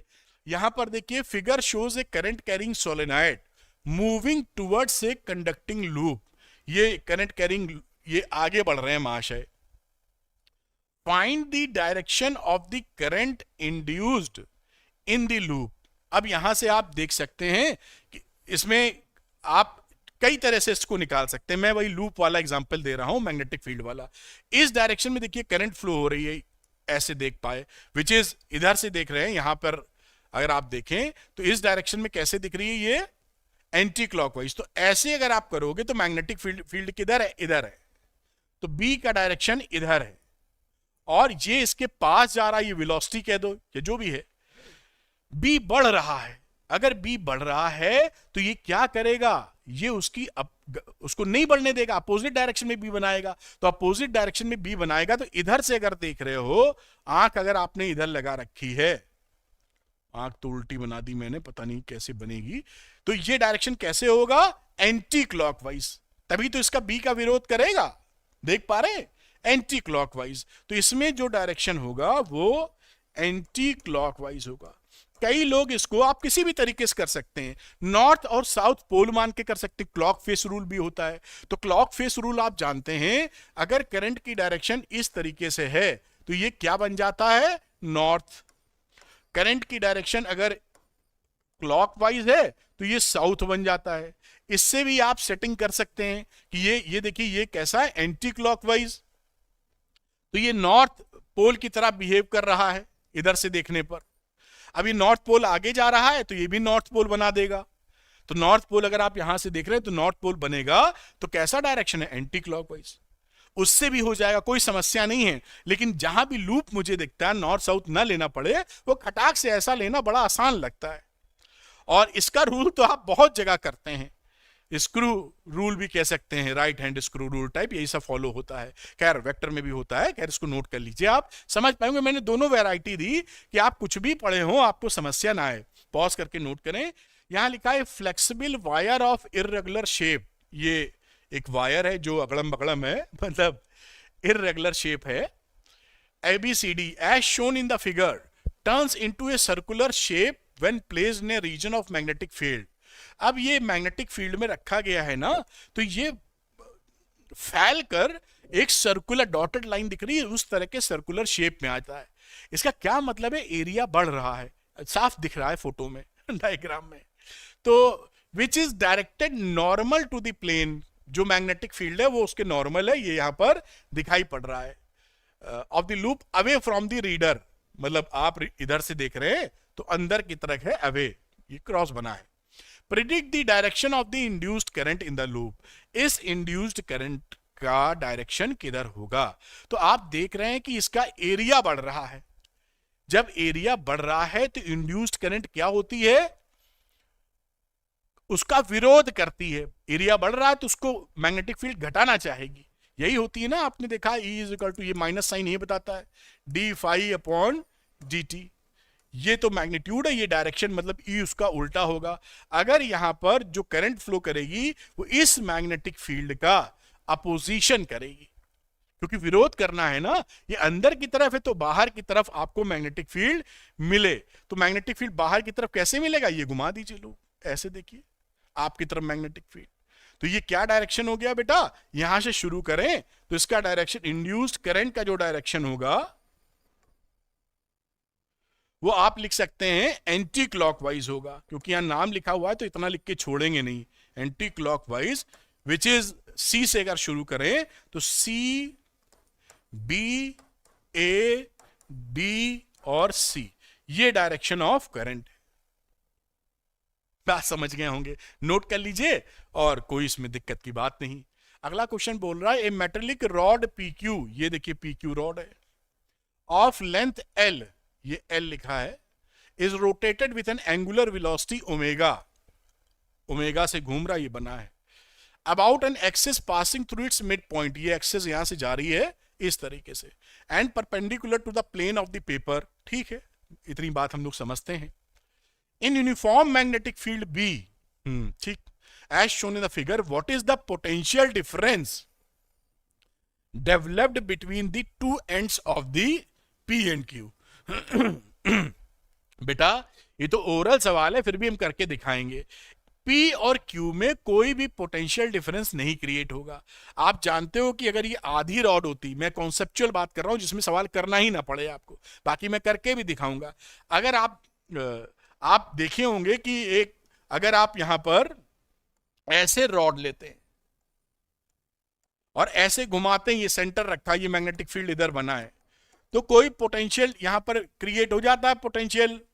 उस पोटेंशियल को जो भी सवाल आएगा वो करके भी दिखाऊंगा, half B L square omega, और ये यहां क्रिएट हो जाएगा। तो ये रॉड यहां किए हुए हो, वही पोटेंशियल यहां क्रिएट हो जाएगा। तो same v, where is the potential difference? There is no potential difference between P and Q. तो पी एंड क्यू के बीच में कोई पोटेंशियल डिफरेंस नहीं आएगा। ये कॉन्सेप्चुअल लेवल पे सवाल कर दिया बिना किसी कैलकुलेशन के। आप ऐसे भी बता सकते हैं अगर लिख पाए तो, अदरवाइज मैं यहां आपको दिखा रहा हूं इंटीग्रेट करके 2-4 स्टेप। अब हम क्या करेंगे, इस पॉइंट से इस डायरेक्शन में कहीं पर x दूरी पर एक छोटा सा dx ले लेते हैं और इसकी लेंथ मानकर हम डी निकालने का प्रयत्न करते हैं। तो मैं डी यहां लिख रहा हूं, तो डी की वैल्यू देखिए क्या हो गई, क्योंकि दोनों 90-90 डिग्री पर है तो आप लिख सकते हैं, वैसे तो v क्रॉस b और साथ में मैं dx ले लेता हूं। ये होता ना vbl, याद होगा ना vbl, जब 90 में हो तो vbl हो जाता, तो मैं क्रॉस भी हटा देता हूं। चलो यहां vbl ही लिख दो, क्योंकि यहां पर वो उसके बराबर ही होगा। तो vbl के फॉर्मेट में vb dx लिख दिया, यानी इसके अक्रॉस, dx के अक्रॉस de, छोटा सा इंड्यूस्ड ईएमएफ इतना बनेगा। अब पूरा इंड्यूस्ड ईएमएफ हमको चाहिए, तो इसको हम इंटीग्रेट करेंगे कहां से कहां तक, ये देखिए लिमिट हो गई -L/2 और यहां लिमिट हो गई +L/2। तो ये हम इसको इंटीग्रेट कर रहे हैं -L/2 से लेकर +L/2। और हम एक और फॉर्मूला जानते हैं, V = R ओमेगा। तो R की जगह यहां पर L है, L नहीं पूरा है, तो L/2 है, कहां गया एल पूरी लेंथ ली है ना, तो this is L/2 into omega. इसको इस फोटो में रख देंगे क्योंकि हर जगह का ना वी अलग अलग होगा, ओमेगा सेम होगा। तो यहां पर इसको हमने पकड़ लिया L/2 ओमेगा इंटू बी, और ये रहा आपको, इसको L ना लिख के मैं अभी X लिख रहा हूं, या इसको लिख सकते हो L/2, और कहाँ गई वैल्यू भाई, x dx, तो ये पकड़ी हमने, इसको लिख दीजिए x इसके लिए, इस रिलेशन को, ये जो v equal to R omega है, मैं यहां पर आर ओमेगा लिखता हूं, और r कितना हो गया इसके लिए देखिए तो r हमारा x है, तो दिस इज x ओमेगा। इसमें लिखिए E is equal to minus L/2 to plus L/2, v की जगह x omega into B d x. अब जो चीजें ओमेगा और b कांस्टेंट हैं, तो b ओमेगा ले लो बाहर, x dx को कर देंगे हम लोग इंटीग्रेट, तो ये हो गया b ओमेगा, ये हो गया x square upon 2 minus L/2 से लेके प्लस L/2, आधा बाहर ले लो तो b ओमेगा अपॉन 2, यहां आ गया L square upon 4 minus L square upon 4 which is 0। तो अगर आप दिखाने की इच्छा ही रखते हैं कि नहीं मैं दिखा के ही छोड़ूंगी, तो आप ये एक छोटा सा इंटीग्रेशन वाला कार्यक्रम कर सकते हैं। अदरवाइज आप मैंने जो लॉजिक दिया उस लॉजिक से भी निपटा सकते हैं, वरना सोचोगे एक नंबर का सर सवाल है और इतना इंटीग्रेशन 4 लाइन का करा दिया, तो वो भाई आपके पास ऑप्शन रहते हैं। ये कॉन्सेप्चुअल लेवल पे सवाल को निपटाने का तरीका है कि ये आधी रहती है तो half B L square omega potential difference, यही इसका पोटेंशियल डिफरेंस, दोनों पॉजिटिव एंड पर है तो there is no potential difference. ये भी करोगे तो काट कोई नहीं सकता क्योंकि ये सही है। बाकी आप प्रॉपर करना चाहो कि लंबा चौड़ा दिखाना है तो 2 मिनट में दिखा सकते हो, क्योंकि इस तरह का हिसाब आप यहां तो लगा रहे हैं, इसके अलावा कई जगह लगाते हैं। खैर इसको नोट कर लीजिए आप। तो a horizontal conducting rod 10 metre long extending from east to west, जहां भी डायरेक्शन आए, भाई मैं बिना डायरेक्शन बनाए कर नहीं पाता हूं, है ना, कंफ्यूजन होने लगता है, आपको भी शायद होता हो, तो क्यों ना हम डायरेक्शन बना लें। अब ये कह रहे हैं ईस्ट टू वेस्ट, ये क्या है, हॉरिजॉन्टल कंडक्टिंग रॉड, तो मैंने ईस्ट टू वेस्ट ऐसे कंडक्टिंग रॉड यहां पर बाजू में रख दी। Falling with a speed of 5 metre per second, ये गिर रही है ऐसे, इसका वेलोसिटी है 5 मीटर पर सेकेंड, ठीक है भाई। At right angles to the horizontal, ये हॉरिजॉन्टल कंपोनेंट होगा, ऐसे डायरेक्शन तो अच्छा नहीं बनेगा, ये मतलब हॉरिजॉन्टल है ये जो कंपोनेंट है बी एच, इसकी 90 डिग्री पर है, जो कि अर्थ मैग्नेटिक फील्ड का 0.3 इंटू 10 की power -4 weber per metre square है। Find the instantaneous value of the EMF induced, बहुत सरल सवाल हो गया, मोशनल ईएमएफ का सवाल है। तो यहां पर देखिए E इज इक्वल टू क्या लिखते हो, BLV साइन थीटा, और साइन 90 है ही यहां, तो E की वैल्यू क्या हो जाएगी, BLV साइन 90, वैल्यू डाल दीजिए। B की वैल्यू कितनी है 0.3 इंटू 10 की पावर -4, लेंथ कितनी थी 10 मीटर, वेलोसिटी कितनी है 5 मीटर पर सेकेंड, साइन 90 होता है 1, वो भी लिख दिया। अब आप मल्टीप्लाई कर दिए, ये जाएगा 50 इंटू 3 150, तो 15 इंटू 10 की पावर -4 वोल्ट हो गया, और चाहे मिली वोल्ट में लिखना है तो 1.5 मिली वोल्ट आंसर कर सकते हैं, देखने में थोड़ा अच्छा लग सकता है, वरना जो भी आंसर लिखोगे इन दोनों में एब्सोल्युटली करेक्ट होगा, कोई टेंशन नहीं है। तो इसको आप नोट कर लीजिए, अगले सवाल की तरफ प्रोसीड करेंगे। यहां लिखा है रेक्टेंगुलर लूप PQMN, बहुत सरल सवाल होते हैं, 4-6 लाइन देख के डरना बिल्कुल नहीं है, मैं समझाऊंगा आपको। तो रेक्टेंगुलर लूप PQMN देखो कहां है, ये रहा P, ये रहा Q, ये रहा M, ये रहा N, ये लूप है विथ मूवेबल आर्म PQ, ये जो इसकी आर्म है ये हिल सकती है ऐसे, इसकी लेंथ 10 सेंटीमीटर है, मैं चाहो तो यहां लिख लो 10 सेंटीमीटर, एंड रेजिस्टेंस 2 ओम है, और इसी के बाजू में चाहो तो 2 ओम भी लिख लो, याद रहेगा। Is placed in uniform magnetic field of 0.1 tesla, B की वैल्यू यहां पर क्या है 0.1 टेस्ला, एक्टिंग परपेंडिकुलर, ठीक है भाई, to the plane of the loop as shown in the figure, the resistance of the arms Mn, Np, Mq are negligible. ये जो Mn, Np और Mq है, इसका कोई रेजिस्टेंस नहीं है अकॉर्डिंग टू क्वेश्चन. बहुत अच्छी बात है. Calculate the EMF induced in the arm PQ. PQ में कितना इंड्यूस्ड EMF होगा? बहुत ही सरल सवाल है बेटा. E की वैल्यू कितनी हो जाएगी? BLV. B कितना है? 0.1. लेंथ कितनी थी? 10 सेंटीमीटर, यानी अगेन 0.1. वेलोसिटी जहां तक है 20. कहां गई वेलोसिटी? दी ही नहीं है. तो रेक्टेंगुलर में इतना एक इसमें डाटा जैसे नीचे देखिए, the loop when R P Q is moved with velocity 20. ये देखिए वेलोसिटी देखिए 20. अब इसको जब सॉल्व करोगे 0.2 वोल्ट आपका पहले वाले का आंसर आ जाएगा.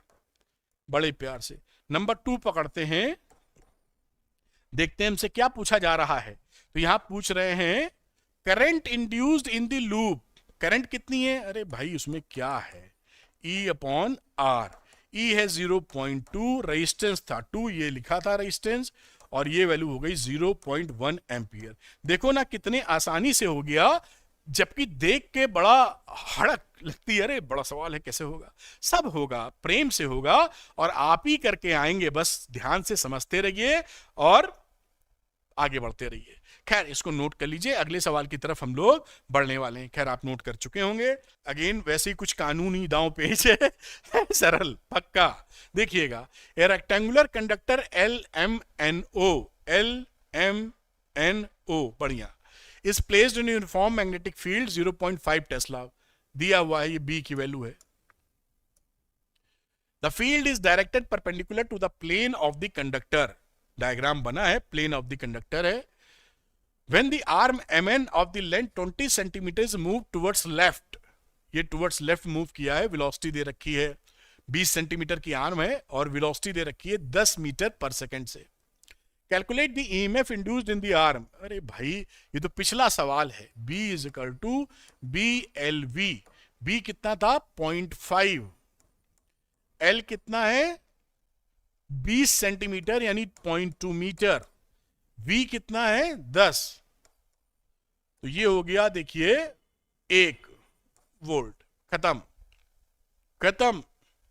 Given the resistance of the arm 5 ओम का आर्म है resistance, assuming that the other arm negligible, find the value of the current. क्या है इसमें? वही है. और ऐसे सवाल भी भर भर के आते हैं. E है 1 वोल्ट, रेजिस्टेंस था इसमें 5 ओम का, ये देखिए दिया 0.2 एम्पियर. तो इन सवालों को भी वेरी इंपॉर्टेंट की श्रेणी में लीजिएगा. आपको हर 2 साल पर एक बार टपकेंगे और देख के बिल्कुल ना घबराइएगा, होते बहुत सरल है. तो इसको पकड़ लीजिए. अगला सवाल करते हैं. यहां देखिए ग्राफ, इंटरेस्टिंग सवाल है और ऐसे सवाल आए तो कैसे करेंगे अभी देख लेते हैं. When a conducting loop of resistance 10 ohm, देखिए जहां भी ग्राफ बना हो वो आपको थोड़ा हिलाने की कोशिश करता है. And area 10 centimeter square is removed from an external magnetic field acting normally. वही लूप है, वो मैग्नेटिक फील्ड से निकल रहा है, फ्लक्स में चेंज होगा वगैरह, इंड्यूस्ड में बनेगा. The variation of induced current in the loop with time is shown as follows. फिर यहां पे इन्होंने क्या किया है? चर्चा ग्राफ के थ्रू की है. तो अगर ग्राफ को लेके कंफर्टेबल नहीं है तो तोते उड़ जाएंगे. तोते ना उड़े इसलिए थोड़ा सा प्यार भरी नजरों से देखिए इसको. खैर ये देखिए आई का डायरेक्शन है, this is I and this is time, induced I वगैरह. Total charge pass through the loop. Total charge कैसे निकालते हो? मैं यहां से शुरू करता हूं. पहला वाला पकड़ रहा हूं. हमें मालूम होता है कि I की वैल्यू होती है dQ/dt. ये तो हमें जमाने से पता है. तो dQ की वैल्यू कितनी हो जाएगी? I × dt. और यहां पे हमको दिख गया I × dt अगर कर दें तो वो चार्ज है. तो एरिया अंडर द कर्व हमें क्या दे देगा? चार्ज. आप जानते हैं जब भी हम कोई फोटो बनाते, ग्राफ बनाते हैं, y × x कोई फिजिकल क्वांटिटी है तो ग्राफ एरिया निकल आता, उसका मतलब है ना. तो यहां पर अगर आप निकालें तो Q क्या हो गया? Which is I × dt. और जिसे आप ग्राफिकल भाषा में बोलेंगे एरिया अंडर आईटी कर्व। अब आईटी कर्व ले लिया, ये half base into height, half यहां से यहां तक का base which is 1, height into 0.4, तो ये कितनी वैल्यू आ गई 0.2 कूलाम। ये पहला सवाल देखिए हो गया, लेकिन जब तक आप इसको थोड़ा सा जानते नहीं होंगे ये आपको परेशान कर सकता है या आप घबरा सकते हैं इसको देख के, तो ऐसी स्थिति ना खड़ी हो। अगला सवाल पकड़ते हैं, change in magnetic flux through the loop. तो ये सेकंड क्वेश्चन मैं यहां पकड़ रहा हूं, मैग्नेटिक फ्लक्स में चेंज हो रहा हो तो ई की वैल्यू बात करें तो इसको लिख सकते हो D phi by D T, कोई समस्या नहीं। अब डी फाइव बाई आगे इसकी चर्चा को ले जाएं तो D phi by D T को क्या लिख सकते हो, G Q upon D T into R, यही D phi by D T के बराबर है। ई लिख सकते हो ना, ई को क्या लिखोगे, देखिए E is equal to I R, और आई को लिख सकते हो d q upon D T into R. तो इस ई की जगह हमने d q upon D T into R कर दिया। देखना प्यार से, ये कहानी बन गई।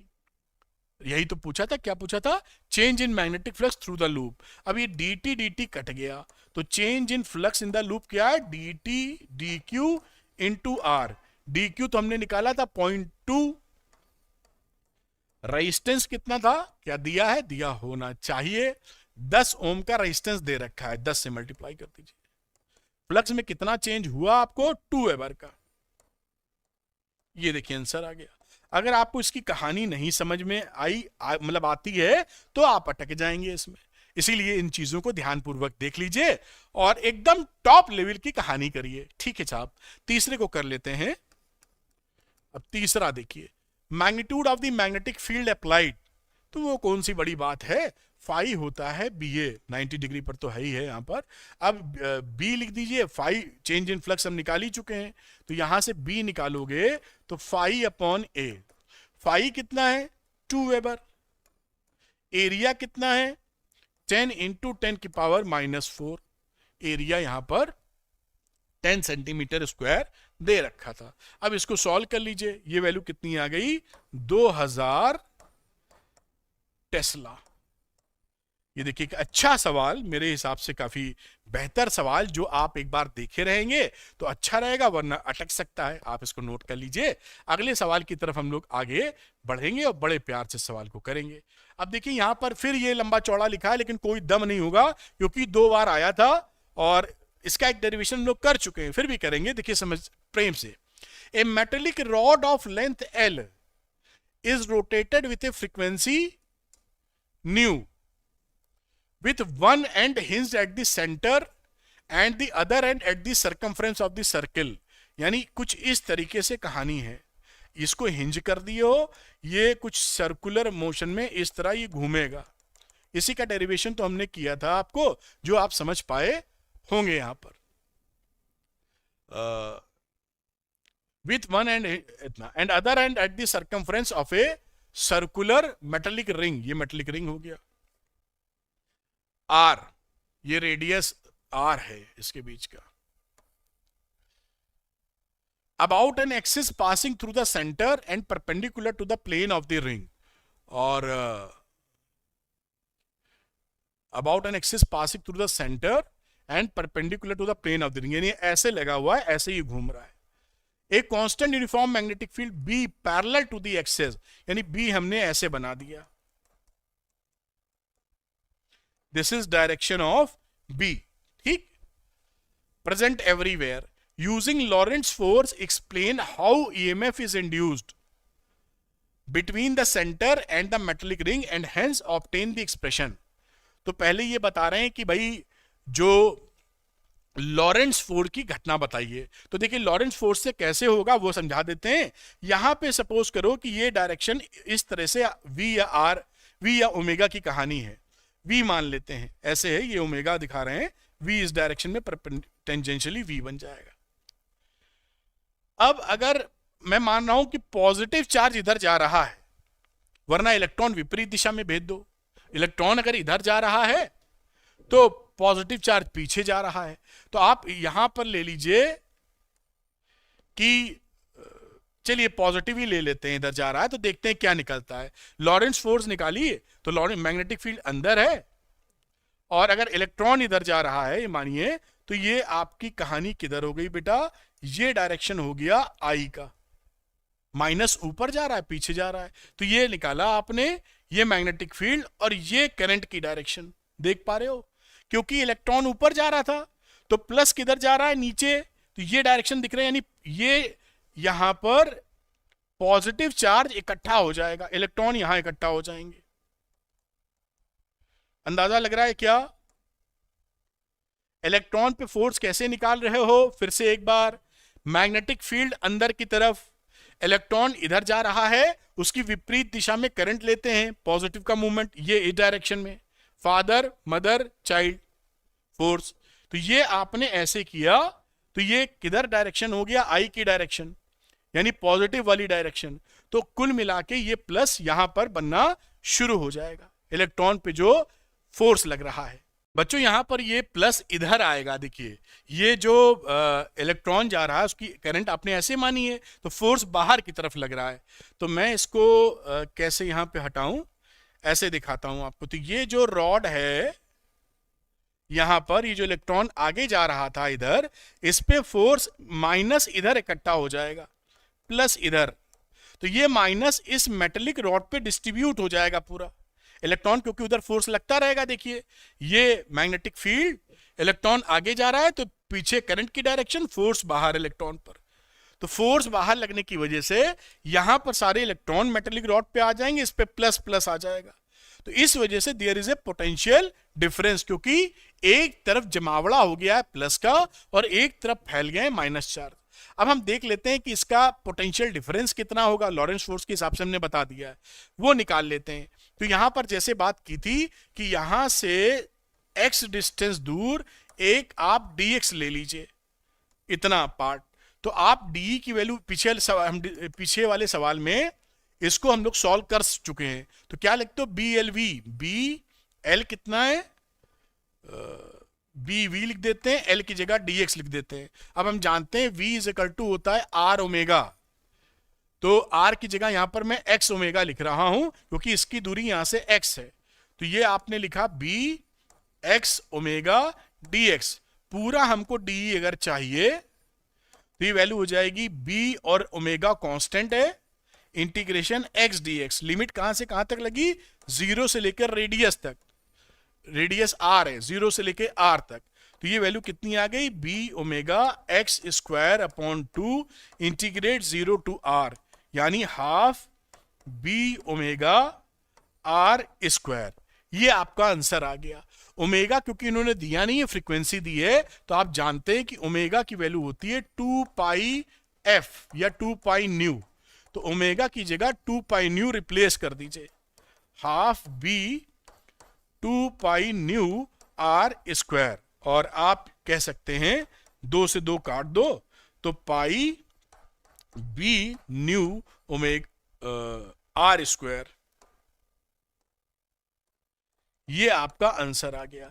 तो इस तरह के भी सवाल आपसे बहुत पूछे जाते हैं, चाहे न्यूमेरिकल चाहे डेरिवेशन, कि एक रॉड को एक किनारे पर फिक्स कर दिया और रोटेट कर रहे हैं, इसके बीच पोटेंशियल डिफरेंस कितना बनेगा। इस फॉर्मूले को आप यहां जो अभी नहीं ये जो निकाला था, ये हाफ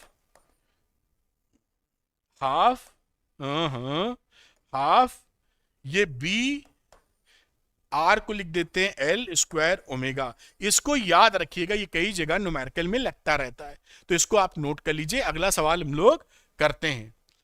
तो एक conductor of length L is rotated about one of its ends at the constant angular speed omega, यही कहानी यहां पर है जो अभी बनाई थी हमने, इसकी स्पीड ओमेगा में दे दी है, पर plane perpendicular to uniform magnetic field B, इसका जो सर्कुलर मोशन कर रहा है इस तरह से, मैग्नेटिक फील्ड बी ऐसे दिए रखी है हर जगह perpendicular. Plot graph to show variations of the EMF induced across the ends of the conductor, graph show करना है with angular speed omega and length of the conductor. तो हमने भी देखा था कि ये लेंथ ऑफ द कंडक्टर है, फॉर्मूला आप पीछे से डेराइव कर सकते हैं, वरना इसकी वैल्यू क्या थी, E is equal to half B omega L square. ये इन दोनों पॉइंट के बीच में ईएमएफ बन जाता है। अब ग्राफ कह रहा है कि एंगुलर स्पीड ओमेगा में और ई में बनाओ, तो पहला ग्राफ मैंने ई और ओमेगा खींच दिया, तो ई बाकी सब कांस्टेंट रखें, तो ई और ओमेगा क्या है, लीनियर रिलेशनशिप में है, यानी स्ट्रेट लाइन ग्राफ जा रहा है ओरिजिन से, क्योंकि कोई सी तो यहां है नहीं, तो ये कैसा ग्राफ हो जाएगा, कुछ इस तरह का ग्राफ आप बना सकते हैं, और ये ग्राफ आपका बन गया। बाकी आप ईएमएफ इसका निगेटिव भी हो सकता है, अगर एंगुलर स्पीड बढ़ाएं तो पीछे भी बना दीजिए। दूसरा ग्राफ बनाते हैं हम लोग, लेंथ ऑफ द कंडक्टर के बीच में, ये रहा देखिए ई, और लेंथ ऑफ कंडक्टर ये रहा, इसमें क्या रिलेशनशिप है, E is proportional to L square. ये लीनियर ग्राफ नहीं है, ये तो कुछ क्वाड्रेटिक की भाषा में है, तो ये कुछ पैराबोलिक सा शेप ले सकता है, इस तरह का ग्राफ आएगा। ये आपका E is proportional to L square, E is proportional to omega, बस ये ग्राफ प्लॉट हो गया, काम खत्म। L नेगेटिव होना नहीं, तो E इस केस में नेगेटिव जा नहीं रहा है। इस तरह से प्लॉटिंग कर देंगे, नोट कर लीजिए और देखिए इसको करने की कोशिश करते हैं।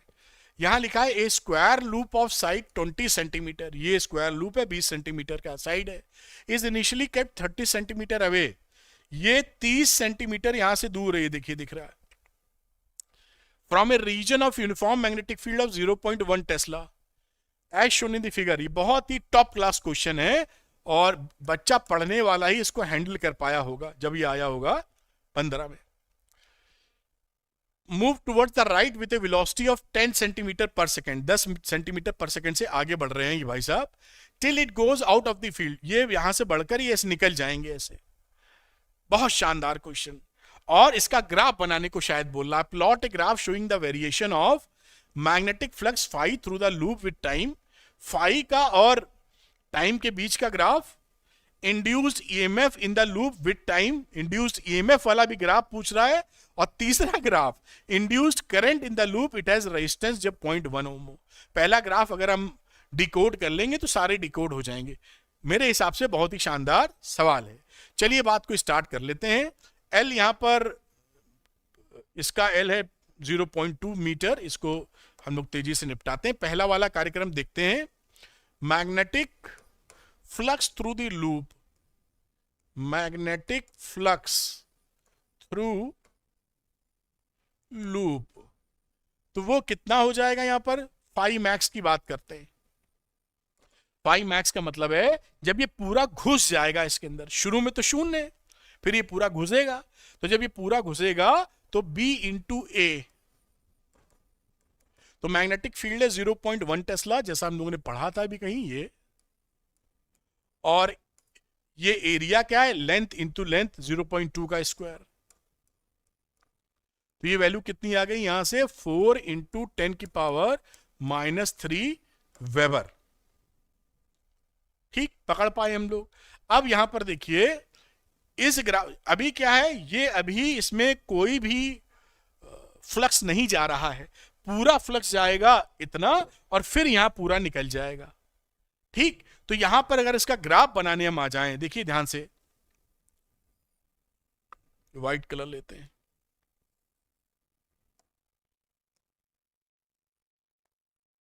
ये देखिए यहां ग्राफ बनाया और कुछ ऐसा मैंने टाइम दिखाया है यहां, टाइम टी, और ये फ्लक्स का हो गया वेबर, और कहानी देखते हैं।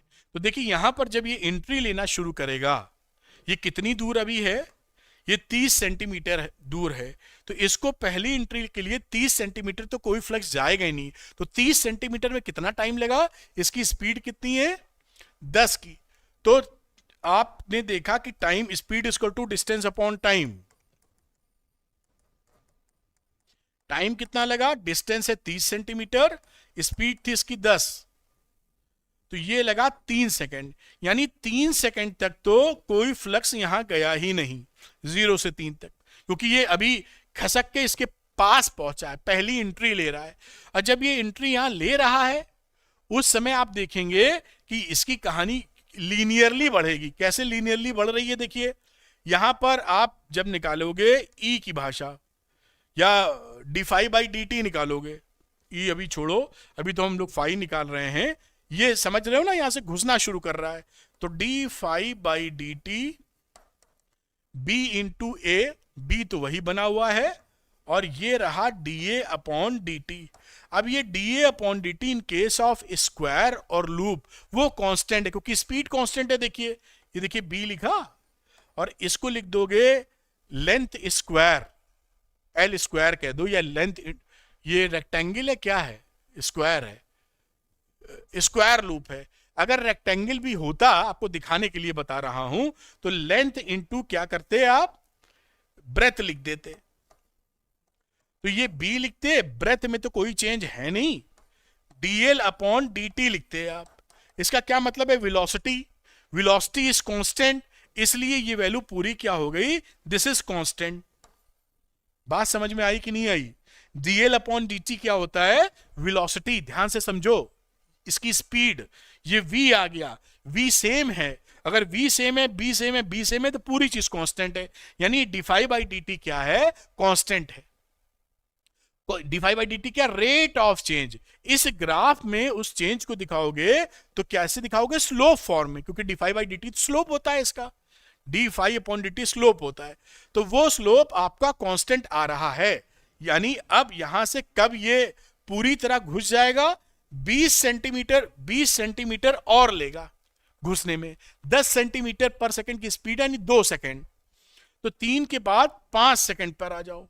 ये आपने यहां पर ऐसे बनाया, ये 5 सेकंड तक, ये देखिए पूरा मैक्स वैल्यू ले ली, this is the max value, Q max 4 into 10 की पावर -3 वेबर। बात समझ पा रहे हो कि नहीं? 3 पर इसने एंट्री करना शुरू की थी, अगले 2 सेकंड में पूरा घुस गया, तो 3 से एंट्री करना शुरू की, अगले 5वें सेकंड में पूरा घुस गया। पूरा घुसने के बाद फाई मैक्स कितना है, ये फाई मैक्स की वैल्यू है। और यहां से यहां तक स्ट्रेट लाइन क्यों आई है, क्योंकि यहां पर देखिए स्लोप हमारा पॉजिटिव आ रहा है और कांस्टेंट है। उसके बाद 5 से लेकर ये अंदर तक रहेगा, कब तक, 80 सेकंड, 80 सेंटीमीटर, 80 सेंटीमीटर को वेलोसिटी से डिवाइड किया, 8 सेकंड आया।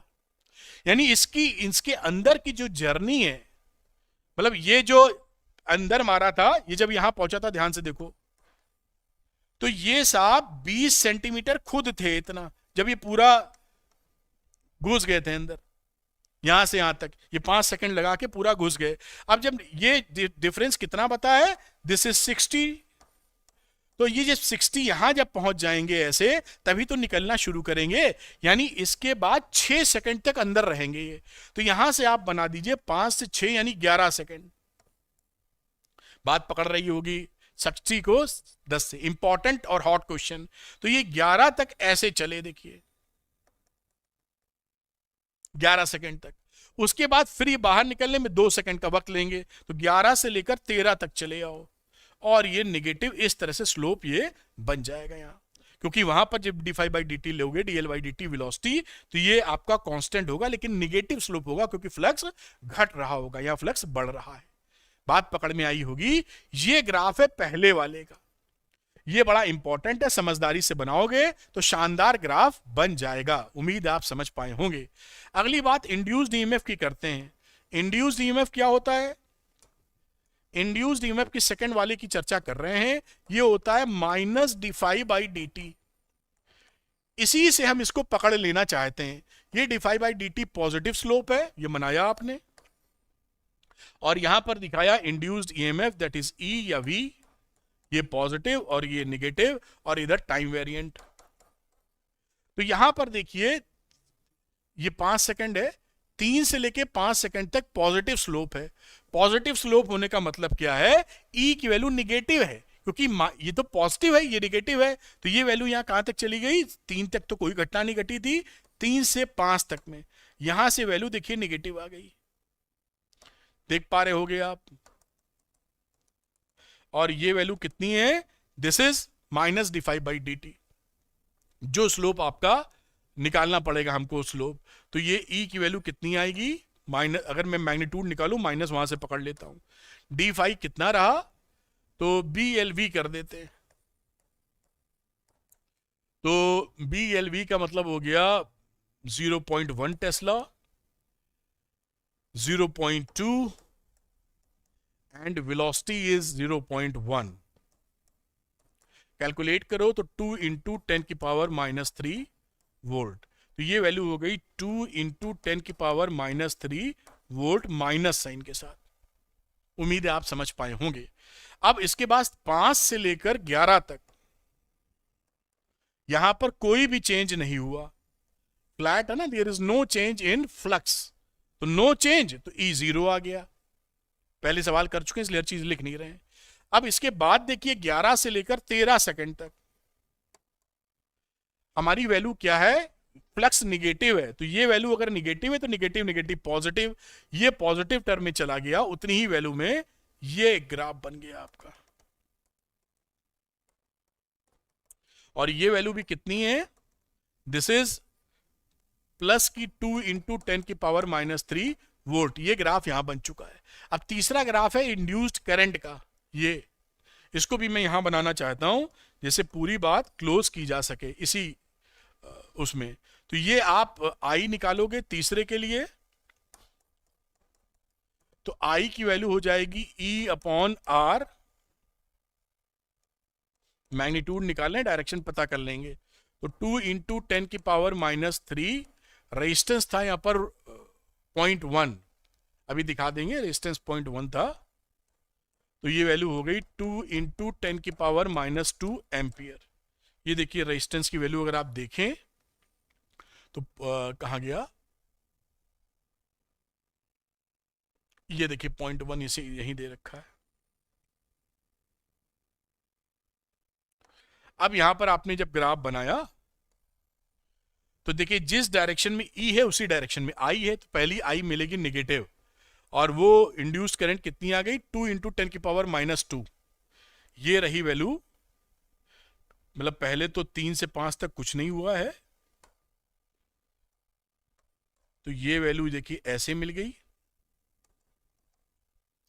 2 इंटू 10⁻², और उसके बाद 5 से लेकर 11 तक कुछ नहीं है, और 11 से लेकर 13 तक फिर पॉजिटिव करंट है ऐसे।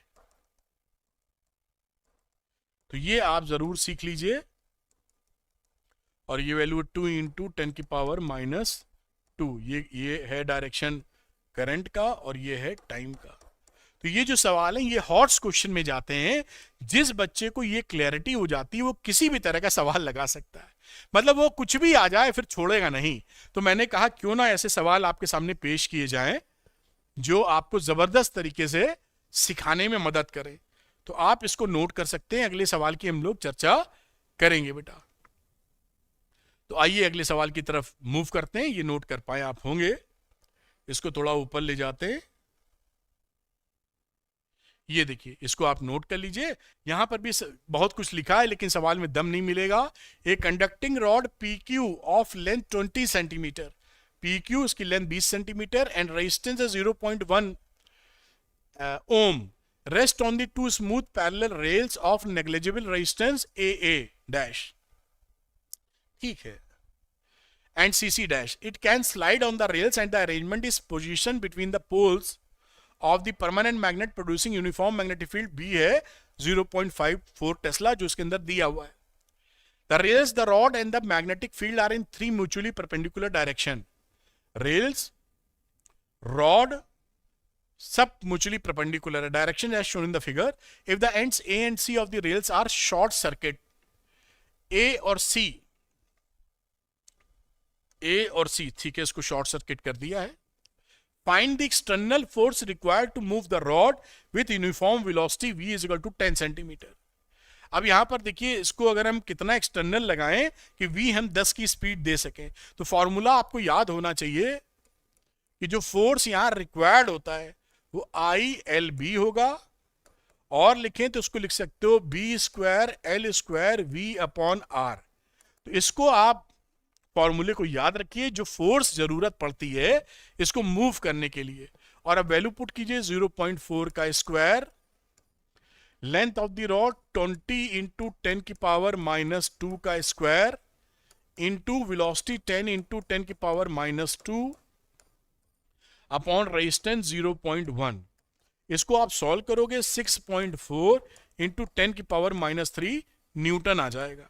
सेकेंड वाला देखते हैं क्या पूछ रहे हैं, power required to do so, कितनी पावर होगी? तो पावर तो भैया होती है मैकेनिकल फोर्स इंटू वेलोसिटी, तो फोर्स तो पहले ही निकालनी है, 6.4 इंटू 10 की पावर -3 न्यूटन, वेलोसिटी हो गई 10 इंटू 10 की पावर -3, इन दोनों को मल्टीप्लाई कर दीजिए, 6.4 इंटू 10 की पावर -4 वॉट, ये आंसर आ गया। तो आपको फॉर्मूला पता होना चाहिए, निकल तो प्यार से आएगा ही।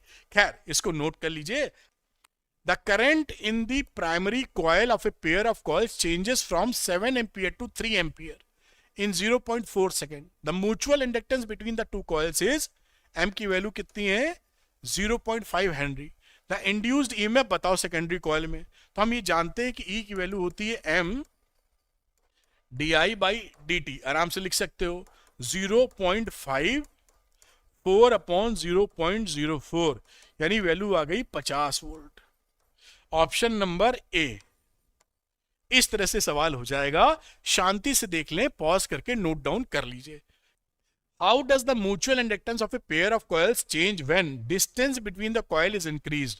अगर डिस्टेंस को आप इंक्रीज करोगे तो m आपका डिक्रीज हो जाएगा। अगर दूर दूर रख दोगे तो फ्लक्स का जो इंटर रिलेशन है वो कम हो जाएगा। Number of turns in the coil is increased, अगर नंबर ऑफ टर्न्स को इंक्रीज करोगे तो m आपका इंक्रीज कर जाएगा, म्यूचुअल इंडक्टेंस इंक्रीज। ये कहानी रहती है, इसको भी नोट कर लीजिए, अगला सवाल देखेंगे जैसे आप अच्छे से इसको कर पाए। डिफाइन म्यूचुअल इंडक्टेंस, तो म्यूचुअल इंडक्टेंस की डेफिनेशन आप कर ही देंगे, याद करके रखी होगी, फॉर्मूला वगैरह भी एक लिख दीजिएगा, उससे आपको कायदे का मार्क्स मिल जाएंगे। सेकंड न्यूमेरिकल देखते हैं, pair of adjacent coil has a mutual inductance 1.5 Henry if the current in the one coil changes from 0 to 20 ampere in 0.5 second. What is the change flux linkage with the coil? E की value होती है -d∅2 upon dt is equal to m d∅1 upon dt। अब इसी का हवाला ले लें, -d∅2 ले लो, dt d2 कट चुका है, माइनस माइनस भी कट चुका है, m di, m है 1.5 हेनरी जहां तक, और करंट कितना चेंज हुई है 20 एम्पियर में चेंज हुआ है, तो वैल्यू कितनी हो गई 30 वेबर। ये आपका देखिए आंसर आ गया, आराम से इसको कर लीजिए। नेक्स्ट क्वेश्चन देख लेते हैं, तो मेरे ख्याल से आप ये नोट कर पाए होंगे। अगले क्वेश्चन की तरफ चलते हैं बेटा। Two concentric circular loops of radius 1 centimetre and 20 centimetre placed coaxially. ये कोई दो लूप है, कोएक्सियली का मतलब है कि इन दोनों का जो एक्सेस है वो एक ही डायरेक्शन में है। रेडियस इसकी है 1, इसकी रेडियस है 2 centimetre. Find mutual inductance of the arrangement if the current passed. देखिए म्यूचुअल इंडक्टेंस क्या होता है, फॉर्मूला यहीं लिख देते हैं, m is equal to mu naught n1 n2 pi r1 square upon 2r2। ये फॉर्मूला यहां लगाना है। वैल्यू म्यू नॉट की हो गई 4 पाई इंटू 10 की पावर -7, दोनों में नंबर ऑफ टर्न्स 1 1 थे, पाई लिखा, r1 का स्क्वायर 1 इंटू 10 की पावर -2 का स्क्वायर होल अपॉन 220 इंटू 10 की पावर -2। ये 2 नहीं है, ये 20 है।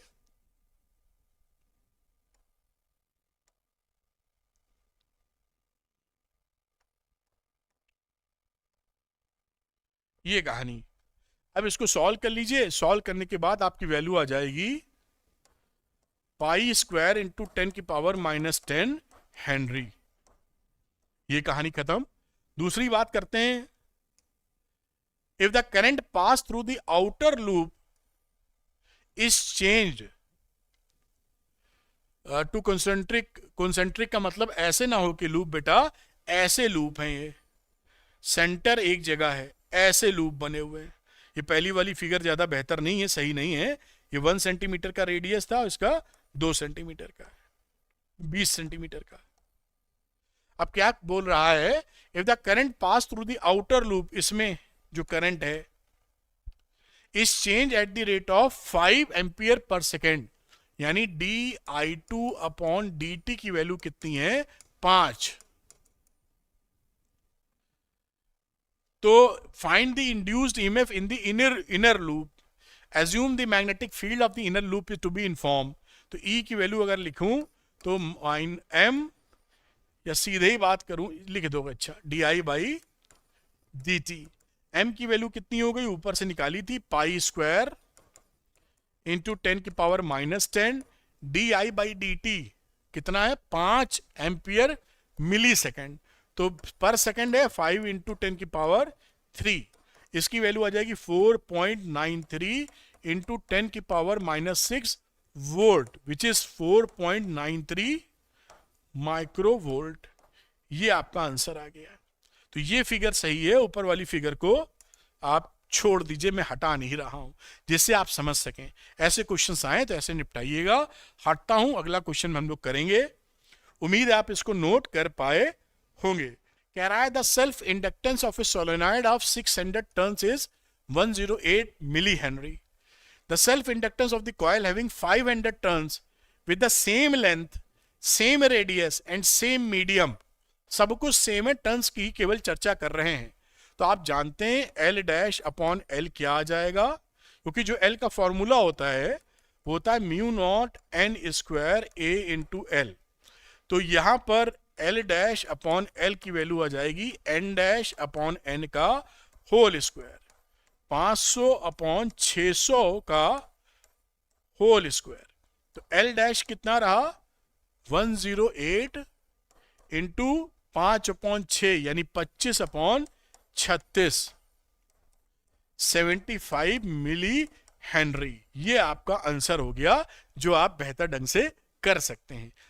The number of turns of a solenoid are doubled, solenoid के जो नंबर ऑफ टर्न्स है उसको डबल कर दिया है, without changing its length and area of cross section. The self inductance of the solenoid will become कितने times.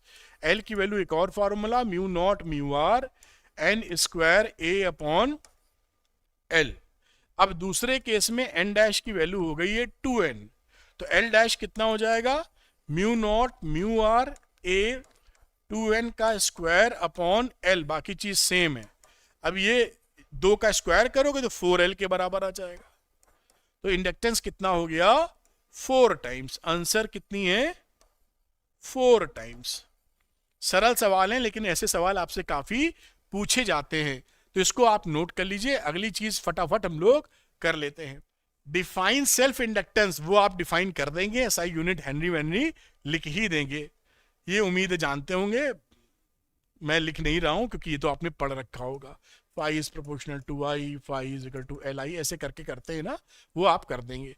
Next question की तरफ चलते हैं। A long solenoid with 15 turns per centimeter has a small loop of area 2 centimeter square placed inside the solenoid normal to the axis। कुछ ऐसी कहानी है, यहां पर एक लूप आपने ऐसे रख दिया है, परपेंडिकुलर, ठीक, ऐसे करके। अब if the current carried by the solenoid changes steadily, इसमें जो करंट जा रही थी वो 2 से लेकर 4 एम्पियर तक आपने बदली है, और टाइम कितना लिया है, 0.1 second. What is the induced EMF in the loop while the current is changing? इसमें इंड्यूस्ड EMF, ये क्वेश्चन बहुत इंपॉर्टेंट है, एनसीईआरटी का सवाल है और क्वेश्चन इज वेरी इंपॉर्टेंट। तो आप जानते हैं कि जो सोलेनॉइड के अंदर मैग्नेटिक फील्ड इन सोलेनॉइड वो कितना होता है, वो होता है B = μ0 Ni। तो μ0 लिख दीजिए, n कितना था, number of turns 15 turns per centimetre, तो 1 मीटर में कितने हो जाएंगे, 1500। समझ रहे हैं ना, 1 सेंटीमीटर में 15, तो 1 मीटर में 1500, और आई की वैल्यू जितनी, मान लो ये 2 एम्पियर थी शुरू में, तो ये हमने 2 एम्पियर लिख दिया। या सीधे इंड्यूस्ड करंट निकालना तो ये फॉर्मूला लगाते हैं, देखो E is equal to minus D by D T. Minus plus आप छोड़ सकते हैं, मैग्नीट्यूड की चर्चा कर रहे हैं तो मैं केवल E ही ले लेता हूं, D phi upon D T. Phi की वैल्यू होती है B into area, area same बना हुआ है तो D B upon D T. अब यहां पर देखिए B में कितना चेंज हो रहा होगा, ये तो हो गया B1, और इसी तरह आपने निकाला B2, mu naught into 1500 into 4, तो आपका dB अपॉन dt कितना रहा, डिफरेंस ले लीजिए, तो डिफरेंस लेंगे आएगा म्यू नॉट इंटू 1500 और 4 माइनस 2, बड़े में से छोटा घटा रहा हूं, केवल मैग्नीट्यूड चाहिए, dt 0.1 सेकेंड। ये dB समझे हो ना, ये है B2 माइनस B1, यही लिखा है, इसमें से ये घटा दिया है, इतना तो हम लोग आराम से पकड़ पाए होंगे। इस वैल्यू में रख दो, तो मैं व्हाइट कलर ले लेता हूं और इस वैल्यू का इस्तेमाल करता हूं।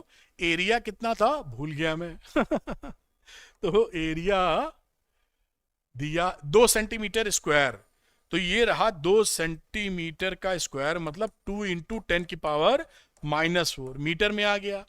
और dB अपॉन dt जिसकी वैल्यू है म्यू नॉट इंटू 1500, और यहां से वैल्यू आ जाएगी 2 4 माइनस 2 अपॉन 0.1। अब इसको हम कैलकुलेट कर लेंगे और जो वैल्यू आ रही है वो आंसर हमारी आ जाएगी। तो देखिए जहां से जो म्यू नॉट की वैल्यू लिख सकते हैं 4 पाई इंटू 10 की पावर 7, इसको सॉल्व करेंगे तो आराम से आपका लिख देता हूं एक स्टेप, 4 पाई इंटू 10 की पावर -7 इंटू 1500, ये डेसिमल हटा के 20 कर दो, इंटू 20। अब इसको आपको सॉल्व करना है। अब आप सॉल्व जब इसको करेंगे तो वैल्यू आपको मिल जाएगी 7.5 इंटू 10 की power -6 volt, which is equal to 7.5 micro volt. इस तरह से ये सवाल आप आसानी से कर सकते हैं और बड़े आसानी से हो जाएगा। देखिए -4 -11 आ गया, 2 0 3 0, आप कर लीजिएगा, बड़े आसानी से कैलकुलेशन हो जाएगी। ये करने का तरीका मैंने बता दिया। तो ये एक इंपॉर्टेंट सवाल है जो आपको आना चाहिए, क्योंकि एनसीईआरटी का है और एक्सरसाइज में दिया है एनसीईआरटी की, इसलिए बहुत ज्यादा इंपॉर्टेंट हो जाता है। खैर आप नोट कर पाए होंगे, थोड़ा सा इसको ऊपर ले जाते हैं, इस तरीके से आप नोट कर पाए होंगे। The current flowing in the 2 coils of self inductance L1 16 milli henry और 12 are increases at the same rate if the power supplied to the 2 coils are equal, find the ratio of induced voltages। तो हम जानते हैं induced voltage क्या होता है, V की value होती है L di बाई dt, ये E ही है। तो यहां E1 अपॉन E2 या V1 upon V2 L1 upon L2 के टर्म में आ गया, और ये क्या है, as di by dt same है, कट जाएगा ना। तो V1 अपॉन V2 क्या रहा, 16 अपॉन 12 यानी 4/3। ये पहले वाले का आंसर है। दूसरे वाले की बात करते हैं, बोल रहा है द करंट कितनी है। तो यहां पर हम जानते हैं पावर होता है P is equal to V into I, ये दोनों रेसिप्रोकल हो गए, V is proportional to 1 upon I given power के लिए। तो इससे क्या कर सकते हैं, I1 अपॉन I2 की वैल्यू, इसका उल्टा V2 अपॉन V1 हो जाएगा। तो 3/4 as power is same, as P is same. तो I1 अपॉन I2 की वैल्यू यहां से बड़े आराम से आपने निकाल ली, जो कि 3/4 हो गई। ये भी हो गया, ये भी एक अच्छा खासा सवाल बनता है, लेकिन बहुत सरल होता है जो आप देख पा रहे होंगे। तीसरी की बात करते हैं, द एनर्जीज स्टोर्ड। तो एनर्जी स्टोर्ड की कहानी क्या होती है, उम्मीद है आपको पता होगी। वो हो जाती है E is equal to half LI square. तो E1 अपॉन E2 की वैल्यू कितनी हो गई, हाफ हाफ कट गया, हाई L1 square L2 I L2 square, 16/12 L1 upon L2, I1 upon I2 का मतलब 9/16, इसी का स्क्वायर कर दिया है। अब काटा पीटा तो वैल्यू 3/4 आ गई, जो कि आपका आंसर है। इस तरह से ये कहानी बड़े आराम से कर सकते हैं। नोट कीजिए, अगले सवाल की तरफ हम लोग बढ़ते हैं। The magnetic flux link with the coil in weber, ये फ्लक्स है। The induced EMF in the coil at t equal to 4, बहुत बेसिक क्वेश्चन, लेकिन पूछे जाने वाला सवाल। हम क्या जानते हैं, E is equal to minus d∅dt। कुछ नहीं करना है, आप पाई को इंटीग्रेट कर दीजिए, जो वैल्यू दी है 5t square plus 3t plus 16 minus ये आ जाएगा 10t, इसको करोगे तो आ जाएगा 3। अब ये E वैल्यू है ET पर, तो टाइम कितना ले रहे हो, 4 सेकेंड। 10 इंटू 4 प्लस 3 तो आ गया -43 वोल्ट। ये आपका आंसर है और इसका option number B is correct. बहुत आसानी से हो गया, लेकिन आना चाहिए वरना लेने के देने पड़ जाएंगे। खैर, इसको नोट कर लीजिए। लिखा है coil of wire enclosing an area 100 centimetre square is placed with its plane. Plane जो है 60 डिग्री बना रहा है एंगल, तो आप समझ गए एरिया वेक्टर कितना बना रहा होगा, 30 डिग्री। ये हमने रिलेशन अभी इसी लेक्चर के दौरान आपको सिखाया था। तो अगर थीटा कितना हो गया, 90 minus 60 which is equal to area vector के लिए 30 degree. With the magnetic field of strength this one, what is the flux through the coil. तो फ्लक्स थ्रू द कॉइल क्या होता है, BA cos थीटा 10 की पावर -1, बी की value, area है 100 centimetre square, तो 100 इंटू 10 की पावर -4 cos 30 डिग्री। cos 30 की वैल्यू कितनी हो जाएगी, √3/2। तो यहां वैल्यू बची 4 5, 2 निपट गए, 10 की power -3 into √3/2 tesla metre square. ये पहला आंसर आ गया। If magnetic field is reduce to 0, अगर मैग्नेटिक फील्ड रिड्यूस टू 0 कर दें इतने सेकंड में, then find the induced EMF. तो ये बेसिकली dB/dt की चर्चा कर रहे हैं। ये delta B upon delta T, मतलब 0.10 की पावर -1, टाइम लिया 10 की पावर -3, तो ये वैल्यू हो गई 10 की पावर 2। माइनस प्लस छोड़ दीजिए, केवल मैग्नीट्यूड की चर्चा हम लोग कर रहे हैं, इसलिए माइनस नहीं लिखेंगे यहां। टेस्ला पर सेकेंड, तो E की वैल्यू कितनी हो गई, माइनस लोगे तो यहां माइनस एडजस्ट कर सकते हो, लेने की जरूरत नहीं, उस चक्कर में ना फंसे। तो d∅/dt ये हो गया A cos theta into d/dt। ये वैल्यू कैलकुलेट करेंगे, 0.866 वोल्ट आपका आंसर आ जाएगा। ए पता है, cos थीटा पता है, d/dt ऊपर से निकाल दिया। इस तरह से ये क्वेश्चन हो जाएगा, आप इसको नोट कर लीजिए। अगला क्वेश्चन करते हैं हम लोग।